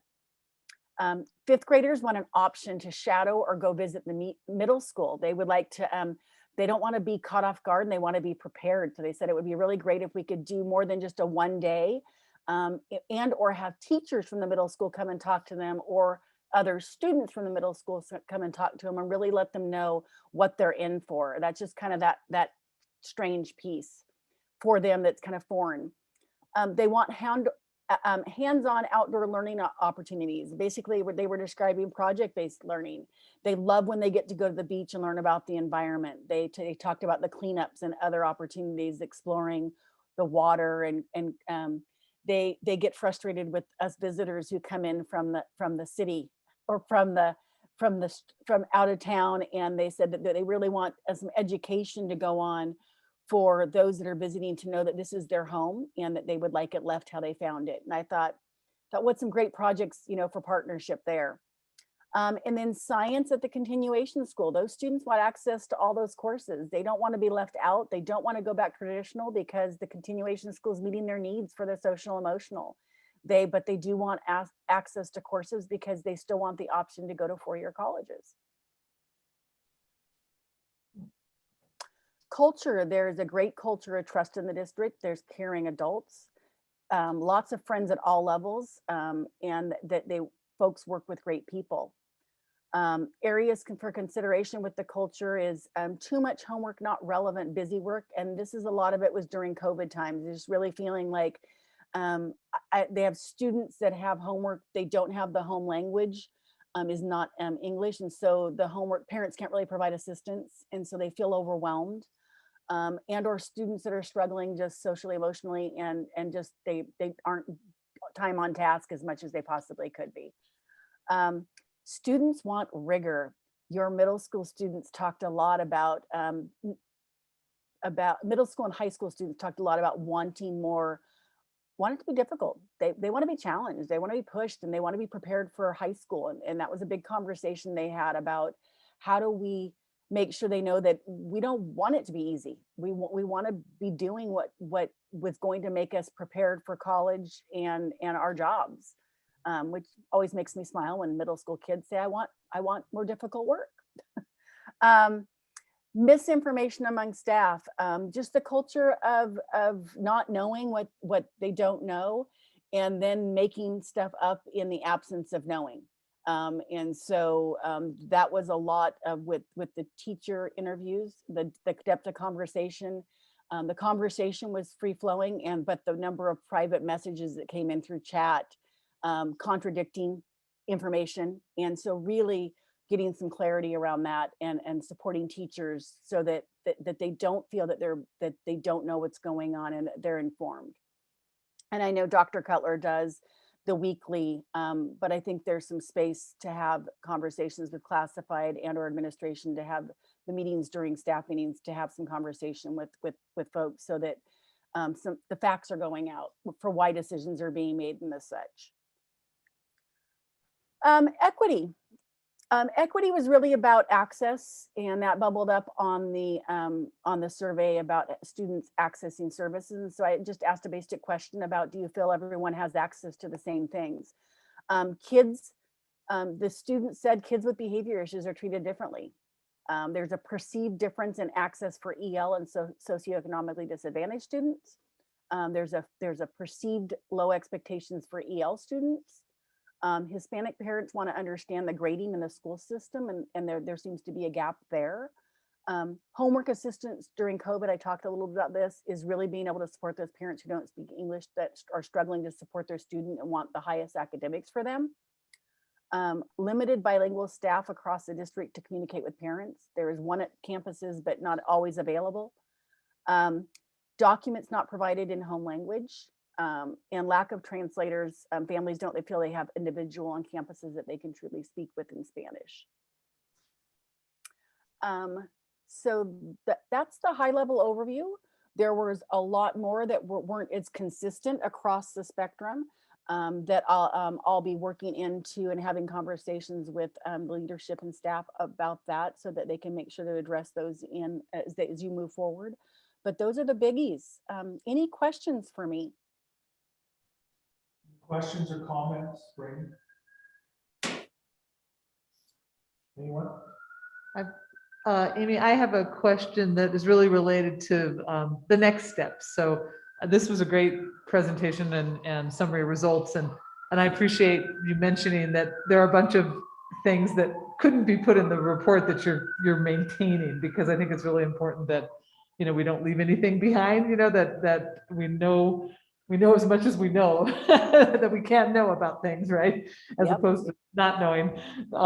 As you mentioned, that's a source of frustration for everybody, I think. So I appreciate you keeping tabs on that. And then I just want to know, I want to understand a little more about the next steps in the visioning workshop and how we're going to be able to better serve, or at least for the visioning workshop, how we'll support families and parents that want to participate that aren't that are English learners, or that would like some help. So are we going to have translators available, and how do you envision that? So I'll answer that. We will have translators and translators available. Matter of fact, we talked about that this morning as a staff. So Amy, you didn't have to answer that question. Is it We're working on that. Dr. Cutler, translators, Spanish and possibly Tagalog? Is that possible? So again, we talked about it this morning. We'll take a look at what language services we need. We'll reach out to folks and hopefully have support both in the virtual part of the folks that are joining virtually and also in person. I do also want to let you know that our executive team has been working with a company called Orgametrics. Based on these results, we were looking at two components that Orgametrics does. They do a survey they call Equimetrics. It's a survey on equity. It's really about our survey and staff and determining where we are with it, us as a district and staff. And then the Orgametrics component's really around another survey with staff and regarding vision and direction and alignment. And so those two pieces, so it's really more about the culture that's of alignment of culture. So those are two additional pieces that we actually will be including in this process as well. I'm very excited to join you. So Lori, to answer your question about next steps, is Dr. Cutler and leadership team will take these pieces and embed them in the LCAP and then the master plan for where the district moves strategically over the course of time and start implementing things that can be implemented. And then April 6th, at 6 p.m.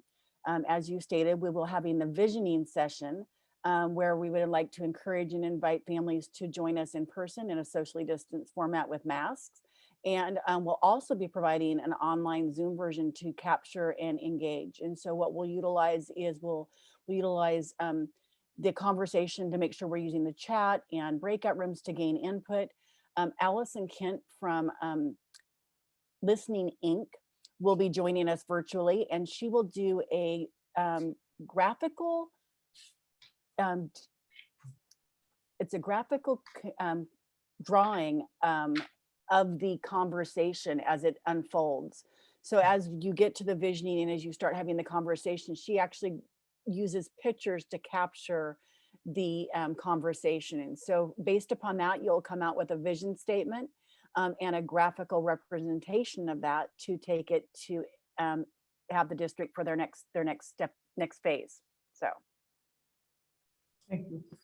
So I didn't think that there were really any surprises in there, except I was really fascinated that people in general felt that the system was safe. And I'm wondering, do you think that that was focused primarily on COVID, or do you think that that was taking in, how large a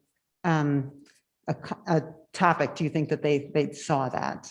Like, I opened it with asking them both. I said pre-COVID and with COVID. So I said, think back to before you were in school, before you left school, before COVID happened. Talk to me about, did you feel safe? You know, you feel you have people you can go to? And it was safe across the board. They talked about both. So they have that feeling that the school is safe. And they talked a little bit about, mild bullying issues, but those were far, the safety side of it far outweighed any of the concerns. And even when there were issues, they felt that there was a caring adult or they had peers they could go to. And I even asked them, if you had a friend who was having problems, what would you do or how would you help them? And they said, I would take them to one of the adults that we know that would help them. So they, that was just really blanketed across the district at all of the school sites. That was wonderful to hear. That says a lot about what was set up pre-COVID and then continuation through that, how has worked extremely hard. What I would say to the board and to everyone else is that professional development of the staff, the social emotional piece is going to have to be addressed. COVID has created all these problems for us, and we've got to find avenues to bring everybody back. I'm really happy to hear that they feel safe at schools, but there's an emotional piece there that we have to, I think, go further. And I read everything you gave us. I got a whole page of notes and so forth. I'm like, Bonnie, I'm not surprised by anything, but I'm really looking forward to moving forward with our vision and our mission and get some of these concerns that people have out of the way. And Amy, thank you. That was a great job. You're welcome. I was happy to do it. It's one of my favorite parts of my job is to hear from them and give them a chance to have a voice. So thank you for welcoming me into your family and letting me be a part to hear them. Okay. Thanks, Amy. You're welcome. Okay, let's move now to item 10. This is business services and operations, Associate Superintendent Ms. Salazar. And we will start with an informational item, review of the SB AB 86 provisions. Ms. Salazar, take it away, please. Good evening, President Riley and members of the board. As a means to encourage the reopening of California schools, the California legislature has approved Senate Bill SB 86 and Assembly Bill AB 86. These one-time funds will be a crucial resource for LTUSD in the continued journey of reopening schools and expanding learning opportunities district-wide. At this time, Dr. Cohen and I will provide an overview of both SB 86 and AB 86 to include a summary of legislation, financial impacts, and educational impacts. Senate Bill 86 provides $2 billion in grants for local education agencies, often referred to as LEA, for continuous in-person instruction from April 1st through May 15th for prioritized pupil groups, TK through 2, and all elementary grades at 1 grade and middle or high school. Local education agencies must offer in-person instruction based on tiers. A COVID-19 safety plan is required, which has already been developed and can be found on the district website. Testing cadence and asymptomatic testing is only required for the purple tier. Thus, this does not apply at this time. AB 86 provides $4.6 billion for LEAs for expanded learning opportunity grants, which implement a learning recovery program to provide supplemental instruction, support for social and emotional well-being, and meals to specified pupil groups. AB 86 requires that an expenditure plan of these funds, with input from parents and employees, must be adopted by the Board of Education by June 1st, 2021. The financial impacts of SB 86. One-time projected funding for LTUSD equates to approximately $1.2 million, with 50% funded in May and the remainder in August of 2021. Non-compliance results in daily penalties or a complete failure to comply prior to May 15th, the LEA must forfeit all funds. Eligible expenditures include any purpose consistent with providing in-person instruction, including but not limited to testing, cleaning and disinfection, PPE, ventilation, and other school upgrades enhancing health and safety. Salaries for certificated and classified employees providing in-person instruction or services, and social and mental support services in conjunction with in-person instruction. Funds are required to be expended by August 2022.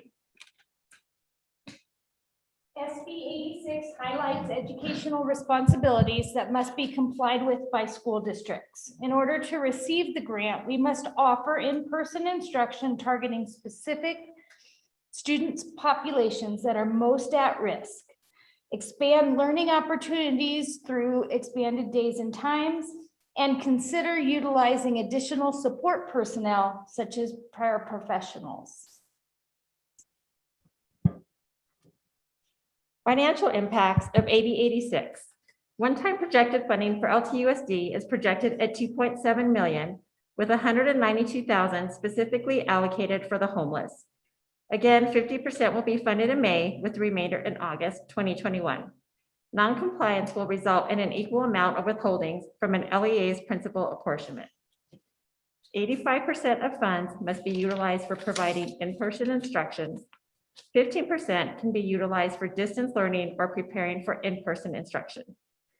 Funds can be expended prior to the adoption of the expenditure plan, which, as a reminder, is due June 1st.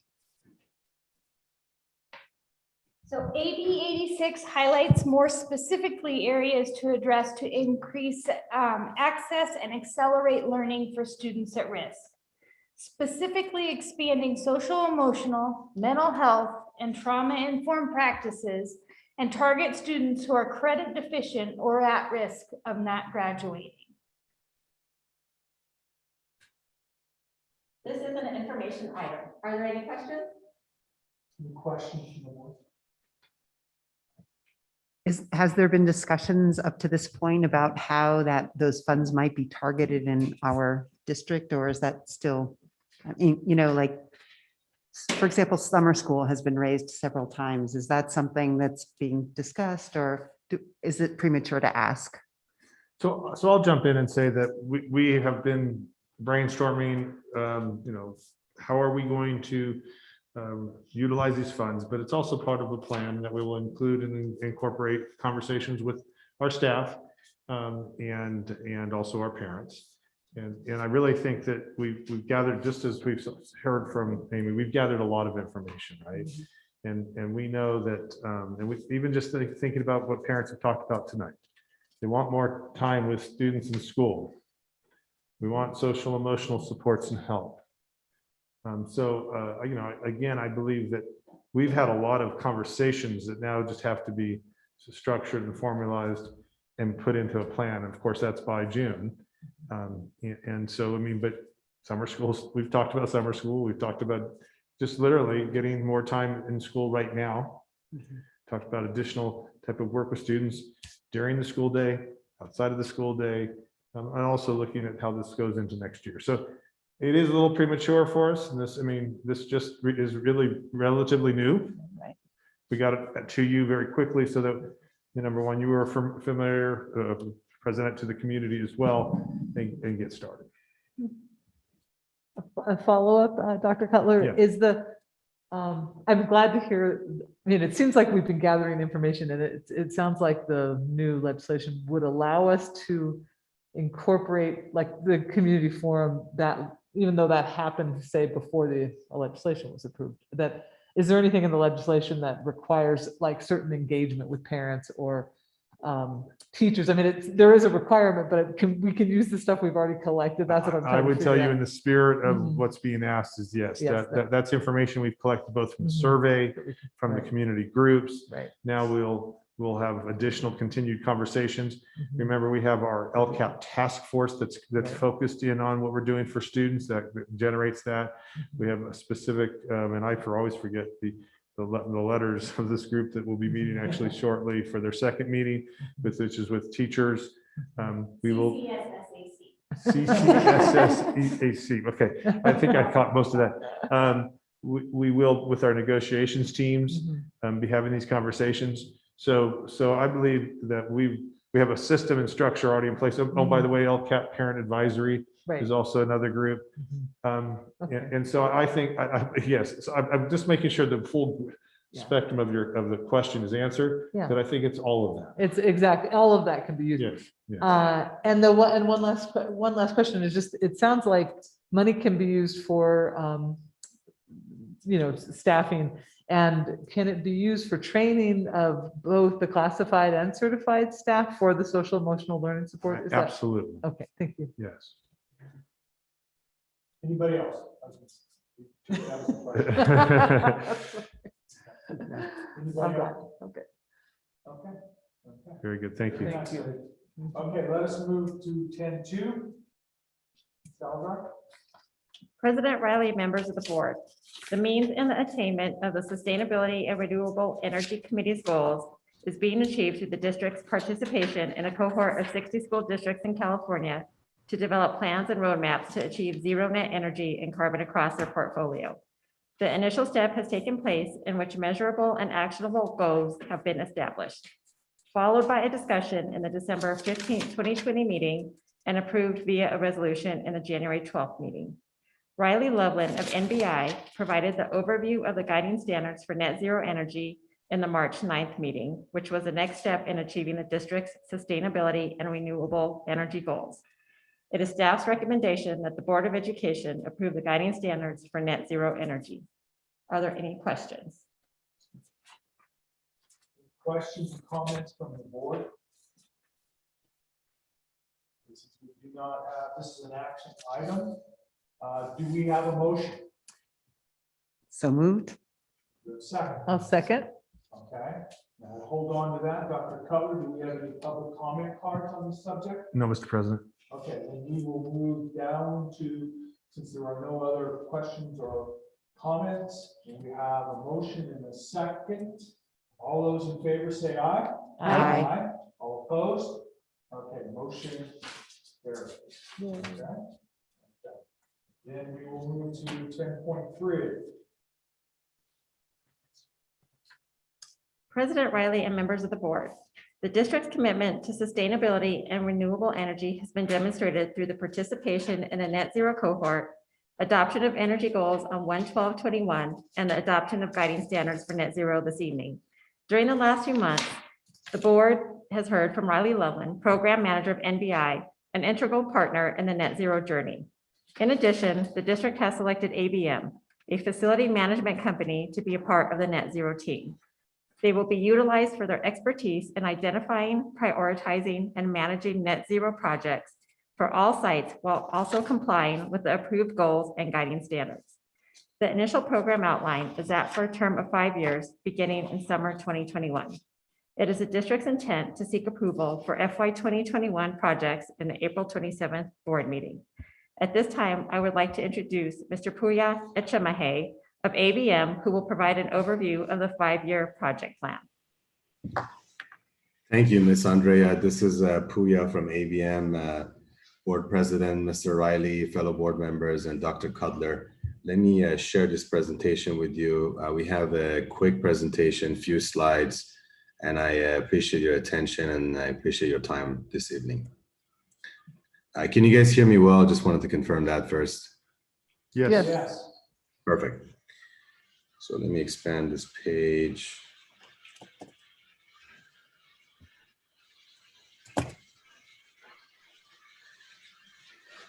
So one of the first things that since the district has selected ABM to be their partner, one of the first things that we've done, we have looked at and reviewed Ms. Riley's from NBI recommendations in terms of the goals that the district has adopted. So ABM has read those goals, ABM has opined and gave some feedback on those goals. And we really want to make sure that what ABM does for the district is aligned with what the district wants to get done. And again, here, a quick summary of 3 main goals that the district wants to accomplish from anywhere from the next from 2025 all the way to 2045.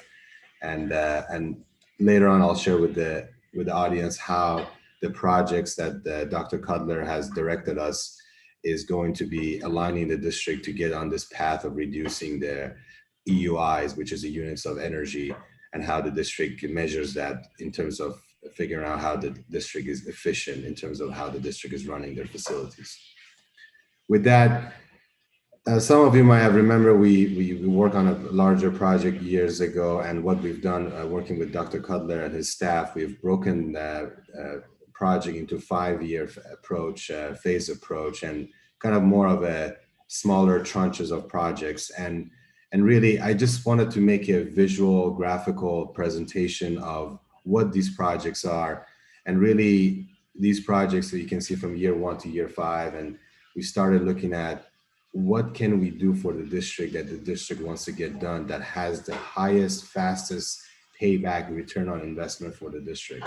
And we've looked at one of the major items is that recommissioning a lot of the control systems that the district has, and also weatherization around doors and infrastructure and buildings, making sure that the heat doesn't leave or the cold doesn't leave when there's a lot of money spent to create that heat or create that cold for the district. And you can see also year 2, year 3, year 4, we look at anywhere from water conservation measures, year 3 and 4, looking at any lighting, vacancy sensors, anything on the windows, and more importantly, year 5, we're looking at a more major retrofit of the boilers that help the district keep the kids warm. With that, this is a very detailed slide. I'm not anticipating you can read this slide from this presentation, but I believe it's in your board packet if you wanted to see what site is doing what year and what kind of a project. So it's a very detailed presentation. But more importantly, what I thought, since we're talking about the 2021, the phase 1 approach that we have, and you can see what the project is going to be. It's basically coming from that previous page that I shared with you. And you can see weatherization is going to be happening across the majority of the sites. And then in terms of building control, retrofit, and recommissioning, that's going to happen district-wide. Also, the district will be getting a maintenance program implemented by, with the help of ABM, making sure all the scheduled maintenance and everything is working the way it should be working for the district, since the district is going to make that investment. And also looking at some of the hot water control valves, that some of them are leaking, and that could be addressed so the district doesn't lose energy. With that, this is something that we put together because we wanted to make sure we are on this right path for the district to accomplish working with NBI in terms of reducing and approaching the goals that the district has. If you look at the dotted blue line on the left from between 90 and 100, that's where the district is today in terms of what the EUI for the district is. And one of the goals the district has, goal 1, was to be 50% reduced by 2045. So you can see the trajectory of that reduction that the district is intending to go from today all the way to 2045. And as you can see, the solid green lines shows by doing different phases of the project that we've discussed, where the district and how the district is going to reduce that energy consumption and improve that efficiency. And after the first 5 years of the phase approach, then the district could continue, as you can see with the future projects, to continue that path and get to that goal 1 and hit the goal 3 that the district has.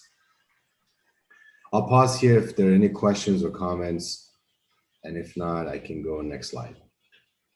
I just like to say I really appreciate the detail in the 5-year plan and how this graph shows dramatically how effective weatherization is. And I really appreciate you figuring that out, prioritizing it, and I'm excited that we get to do it this year. So I really appreciate the thoughtfulness that went into this plan. Thank you. So in order to maximize the effectiveness of these infrastructure upgrades, it's important to have a robust training and education program for everyone that's involved in these systems. Is that something that you would be working on at all, or how does that fall into this plan?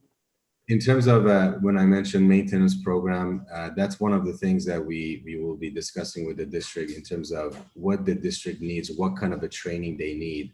That's something that we will be including depending on what Dr. Cutler would like to do, a 1 week, 2 week training on what topic based on what the staff's weaknesses or strengths are. So that's something that we will be discussing in further details and get directions from Dr. Cutler and staff. Okay, with that, just wanted to share some of the next steps and the direction that we got from the district staff and Dr. Cutler and Miss Andrea. Miss Andrea, if you can go over these dates and next steps, please. Okay, members of the board, the next steps are as follows. The 5-year plan was presented today. There will be a phase 1 scope and price presented at the April 27th board meeting, as well as a public hearing notice posting. Note that a public hearing is required for energy services contracts 2 weeks prior to approving respective projects. Approval of phase 1 projects is slated for the May 11th board meeting. And finally, the projects will begin this summer. This is an information item. Are there any questions? Yeah, and just want to just address the question from Trustee Turnbull. Part of the discussions, the maintenance plan, and part of that is how we have a handoff to our folks on how we're doing that. So that handoff is all part of that working side by side, handing off training and having that delivery for our own maintenance crew. So just wanted to address that. I have a question, or question, comment, but on the different year phases, starting with reservation and things this year, year 5, big ticket items like boiler replacement. Does the district have the money for that, or we're gonna have to start thinking about a bond issue? Yeah, so let me address, so part of the idea of building a 5-year plan was to be able to afford a 5-year plan and pushing the more expensive items to the end of that plan so that we had the planning and time to address where those funds would come from. I've mentioned previously in meetings that there are several expenses across the district that we have for facilities, and that my hope is that the community, the board and community be supportive of moving forward with a possible bond. We also could look at that time if there's an interest, if we didn't have a bond for possible loan funding. But our hope would be that we can avoid putting the district in the other debt. Obviously, one of the important things, as Puya showed you with the chart of the drop of the use of energy, also is the reduction of costs. So when you do have those types of loans, and Puya probably tell me the name of that type of loan, but they're based on that you're saving dollars, right? And so you get good rates. But our hope would be that we'd be able to avoid that and produce the ability to have the district raise funds in a different manner. So Puya, I forget the name of that type of loan. So those are yeah. To Trustee Kemper and to Trustee Mansfield, when we decided that we were going to hire a superintendent, we went through a lot of characteristics, but also one of the things that we came up with when we were working with Teresa and Megan was the concept that we wanted someone who had experience of passing bonds. We saw this down the road. Yeah. But you know, right now, because of the economics, it's sort of a taboo word right now, you know, because people don't, you know, it's a tax. And people are hurting. It's a tax. And so, but I agree with Dr. Cutler on this, that if the community believes this is really important to do, they're going to vote for the bond. That's If why they do need to know not, now. then we're going to have to go to a plan B, whatever, and I don't know what that's going to be. Okay, I don't know what the financial system or situation is going to be for the school board, but we thought this out. The 4 candidates that we brought in all had experience passing bonds. Okay, and so we'll see how good Dr. Pepper is. Okay. So I hear what you're saying about Trustee Mansfield is really we should start having a conversation about it in the community. Yeah, I just really want to reiterate, we felt as though we could first attack this with our deferred maintenance type of funds. That's all part of what we're required to put aside for facilities. And we could do this in small chunks. But I appreciate the question, because obviously there are larger, bigger projects that have to be completed. And really, we would love to do it sooner than later. But we have to have a plan. And if we were able to generate the funds sooner, then we could attack some of this plan that you've seen. Really, because our intention is really for our next meeting with you. You've seen the full kind of sketched out 5-year plan. Now it's to break it down to what is specifically going to happen for this summer, the total costs in that, so that you can see that next meeting. And Dr. Cutler, you were asking Puya to help with talking about how basically these weatherization, we're going to spend money on weatherization that will save the district money because of, so when we see the cost presented this spring, we'll also see it along with projected savings in energy that will essentially generate funding. Yeah, ABM can produce that. I caution us that those are projections. Sure. And they're not, so I caution us to know that, yes, we're going to spend money on weatherization, which is going to help reduce the use of energy, which should reduce the costs. But there's lots of variables that do happen. And so I'm always very cautious on that. Puya, you're going to say something, sir? Yeah, and Dr. Cutler, I just wanted to address your question. Yeah, there are a third-party financing. Again, ABM it doesn't really matter to ABM or us how the project is funded, but there are third-party financing where the financing is paid by the savings are generated, and those savings, then a company like ABM will put an energy guarantee behind those savings. Thank you, Puya. Absolutely.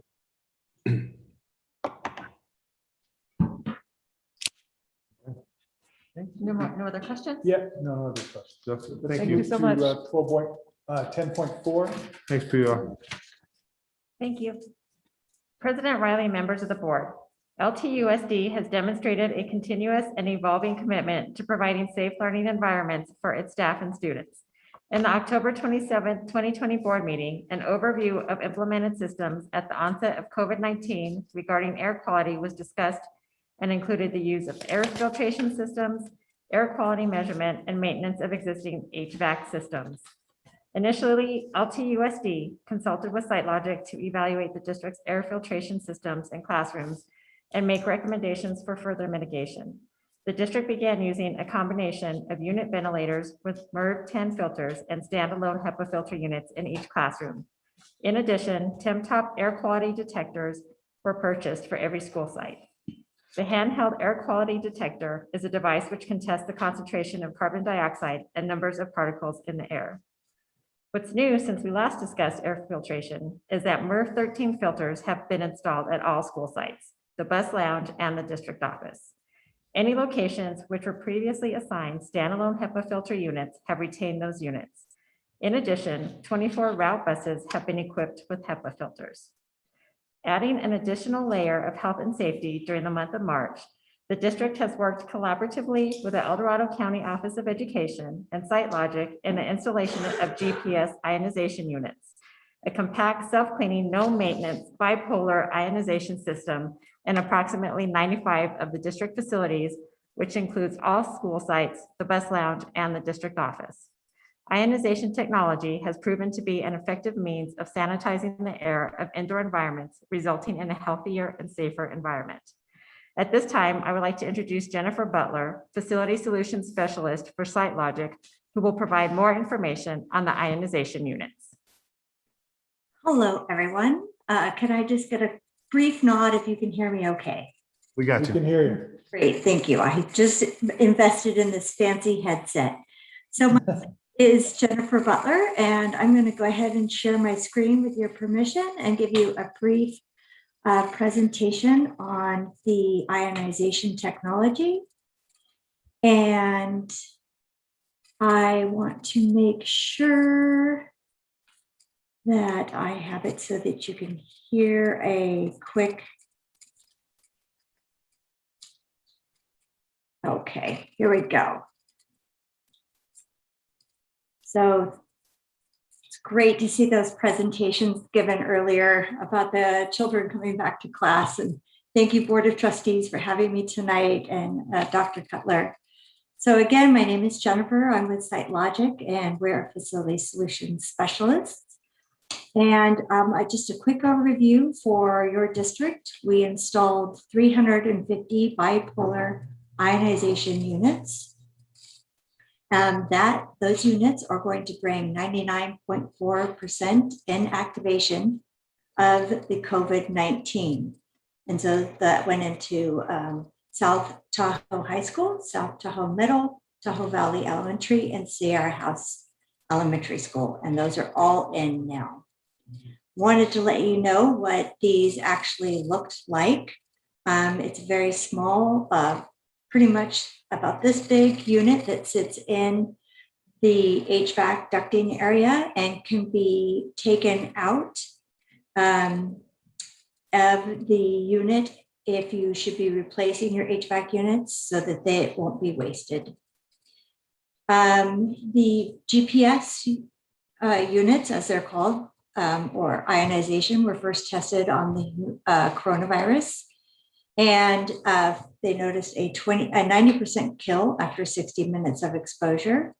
And then a independent lab was done in June, and the efficiency went up to 99.4% efficient after a 30-minute exposure.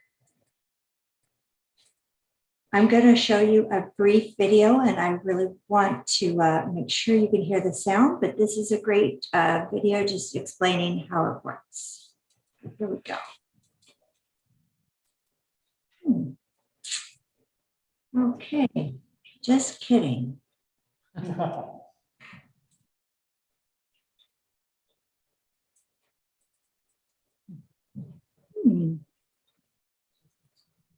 One second, please. Why does that? We even practiced.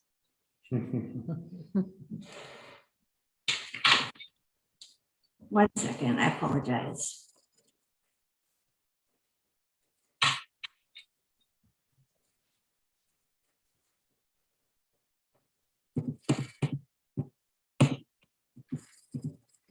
Just while we're waiting, because I had a question, and I think that the slide didn't represent all of our schools, and we have ionization units in all of our schools, all of the spaces that are occupied by any person. So, and one of the just listed. It just didn't list all the schools, and so I want to make sure I have clarification on that for everybody. Well, we waited for Jennifer to get her video presented. Yeah, I just can't believe this isn't playing for me. I don't know why technologies. Jennifer, I've been told that on your PowerPoint presentation to allow enabling, and it should work. Okay, so I've done enable. Oh, you're too smart. Let's try this again. Lordy.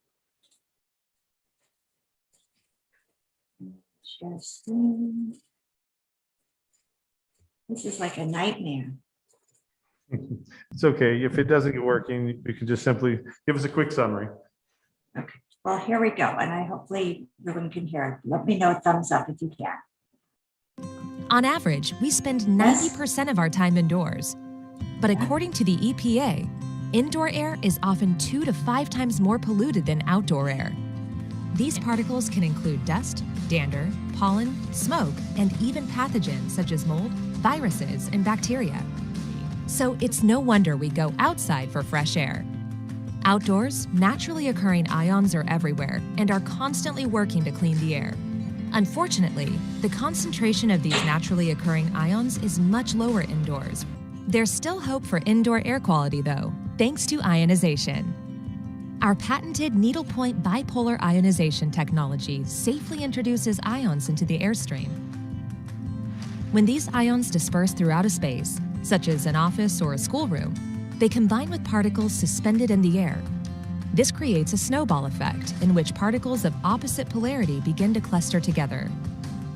As these large clusters pass back through the HVAC return, they're easier to capture in the filtration system. Our cleaning process is also effective against pathogens. When contact is made with ions, it disrupts many pathogen surface proteins, rendering them inactive. You can also feel confident knowing that, unlike many other products, our ionization cleaning process will not introduce ozone or other harmful byproducts into the air you breathe.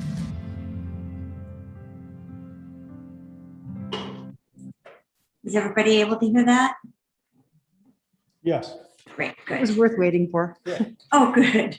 So as you can see, it's a very natural process. It's what we have in nature. And as air quality becomes more and more important and more prevalent in not only how we treat our spaces, but also how we're funded as school districts, this will be supporting that for the long term. It's also really important to notice a lot of people have concerns in the past. Ozone issues were a part of ionization, but those have been remedied. And so it is considered ozone free and is UL 867 compliant, as well as the UL 2998 compliant. So both of those are certifications of ozone free. And also this will allow you as a district to, when everyone's feeling more comfortable, to actually consider going away from the more expensive, harder to obtain MERV 13 filters and eventually go down back to the MERV 8. And the reason why we want the districts to start looking at this is that as the temperatures heat up for the summer, the typical HVAC unit for a district wasn't designed for a MERV 13 filter. So they'll be working extra hard with an extra filter in there. And this technology will allow you to go back to your MERV 8 filter when everyone's feeling comfortable. And so any questions? Any questions from the board? I'd just like to make a comment or a clarification. Jennifer, thank you for that presentation. It's really helpful. The pictures help and, you know, the visualization. And I think it's just important for everyone to recognize that, you know, we still need to wear masks. We still need to be safe because the video shows how the ionization does help with these particles aggregating in the air so that they can be more easily filtered out, so they're larger. Because earlier in the year, we received complaints that the HEPA filters or the MERV filters did not filter out a virus. And that was true, that if the virus as an individual particle reached a filter, it could pass through it. So now we're creating an environment where the particles don't come to the filter individually. They're gonna be combined into larger particles. And that's a great thing in terms of being able to be more efficient at removing the particles from the air. But that happens after they're in the air, you know, so that there's still potential for exposure for humans. And so we need to all remember that the masks are really an important mitigation strategy. And these filters are going to make us safer because they, you know, the ionization with the filtration will make us all safer because the particles will not linger and they will have a faster opportunity to make their way to the filter. So I'm excited about it because it is an improvement over what we have. And I think we need to acknowledge that it's not fail-safe, but it's definitely better than what we've been using. Very well said. So if we're done with me, any other questions? Or? Any other questions? Okay. Thank you, Jennifer. Thank you, Okay. Jennifer. Thanks, everyone. Take good care. Thank you. Stay safe. Members of the board, I do want to also add that the district does intend to apply for the AB 841 funds, which still allows us to upgrade for additional health and safety with regards to air ventilation and building systems. Okay. Good to know. Excellent. Okay, let's move to 10.5, review of quarterly investment report for the period ending 12/31/2020. Salazar. President Riley and members of the board, in compliance with board policy 3430, the district is disclosing its quarterly investment portfolio for the quarter ending December 31st, 2020. In the past, this item has been placed on the consent agenda, However, additional information regarding the district's investments was requested and as a result is presented to you today as an information item. A majority of the district's funds are on deposit with the county treasurer in a pooled investment portfolio and are invested by the county according to their investment policy. Investments are well diversified and include treasury securities, certificates of deposit, municipal bonds, and money markets, amongst others. That currently reflected on the screen denotes the allocation of current investments to include book value, percent each investment represents of the total portfolio, as well as the average term and average days to maturity. The latest effective rate of return is 0.63%. Although this is a minimal return, it is larger than the district would realize as a sole investor and provides a means for necessary liquidity. It is the district's intent to include the quarterly investment report in the consent agenda on the April 27th board meeting. This is an information item. Are there any questions?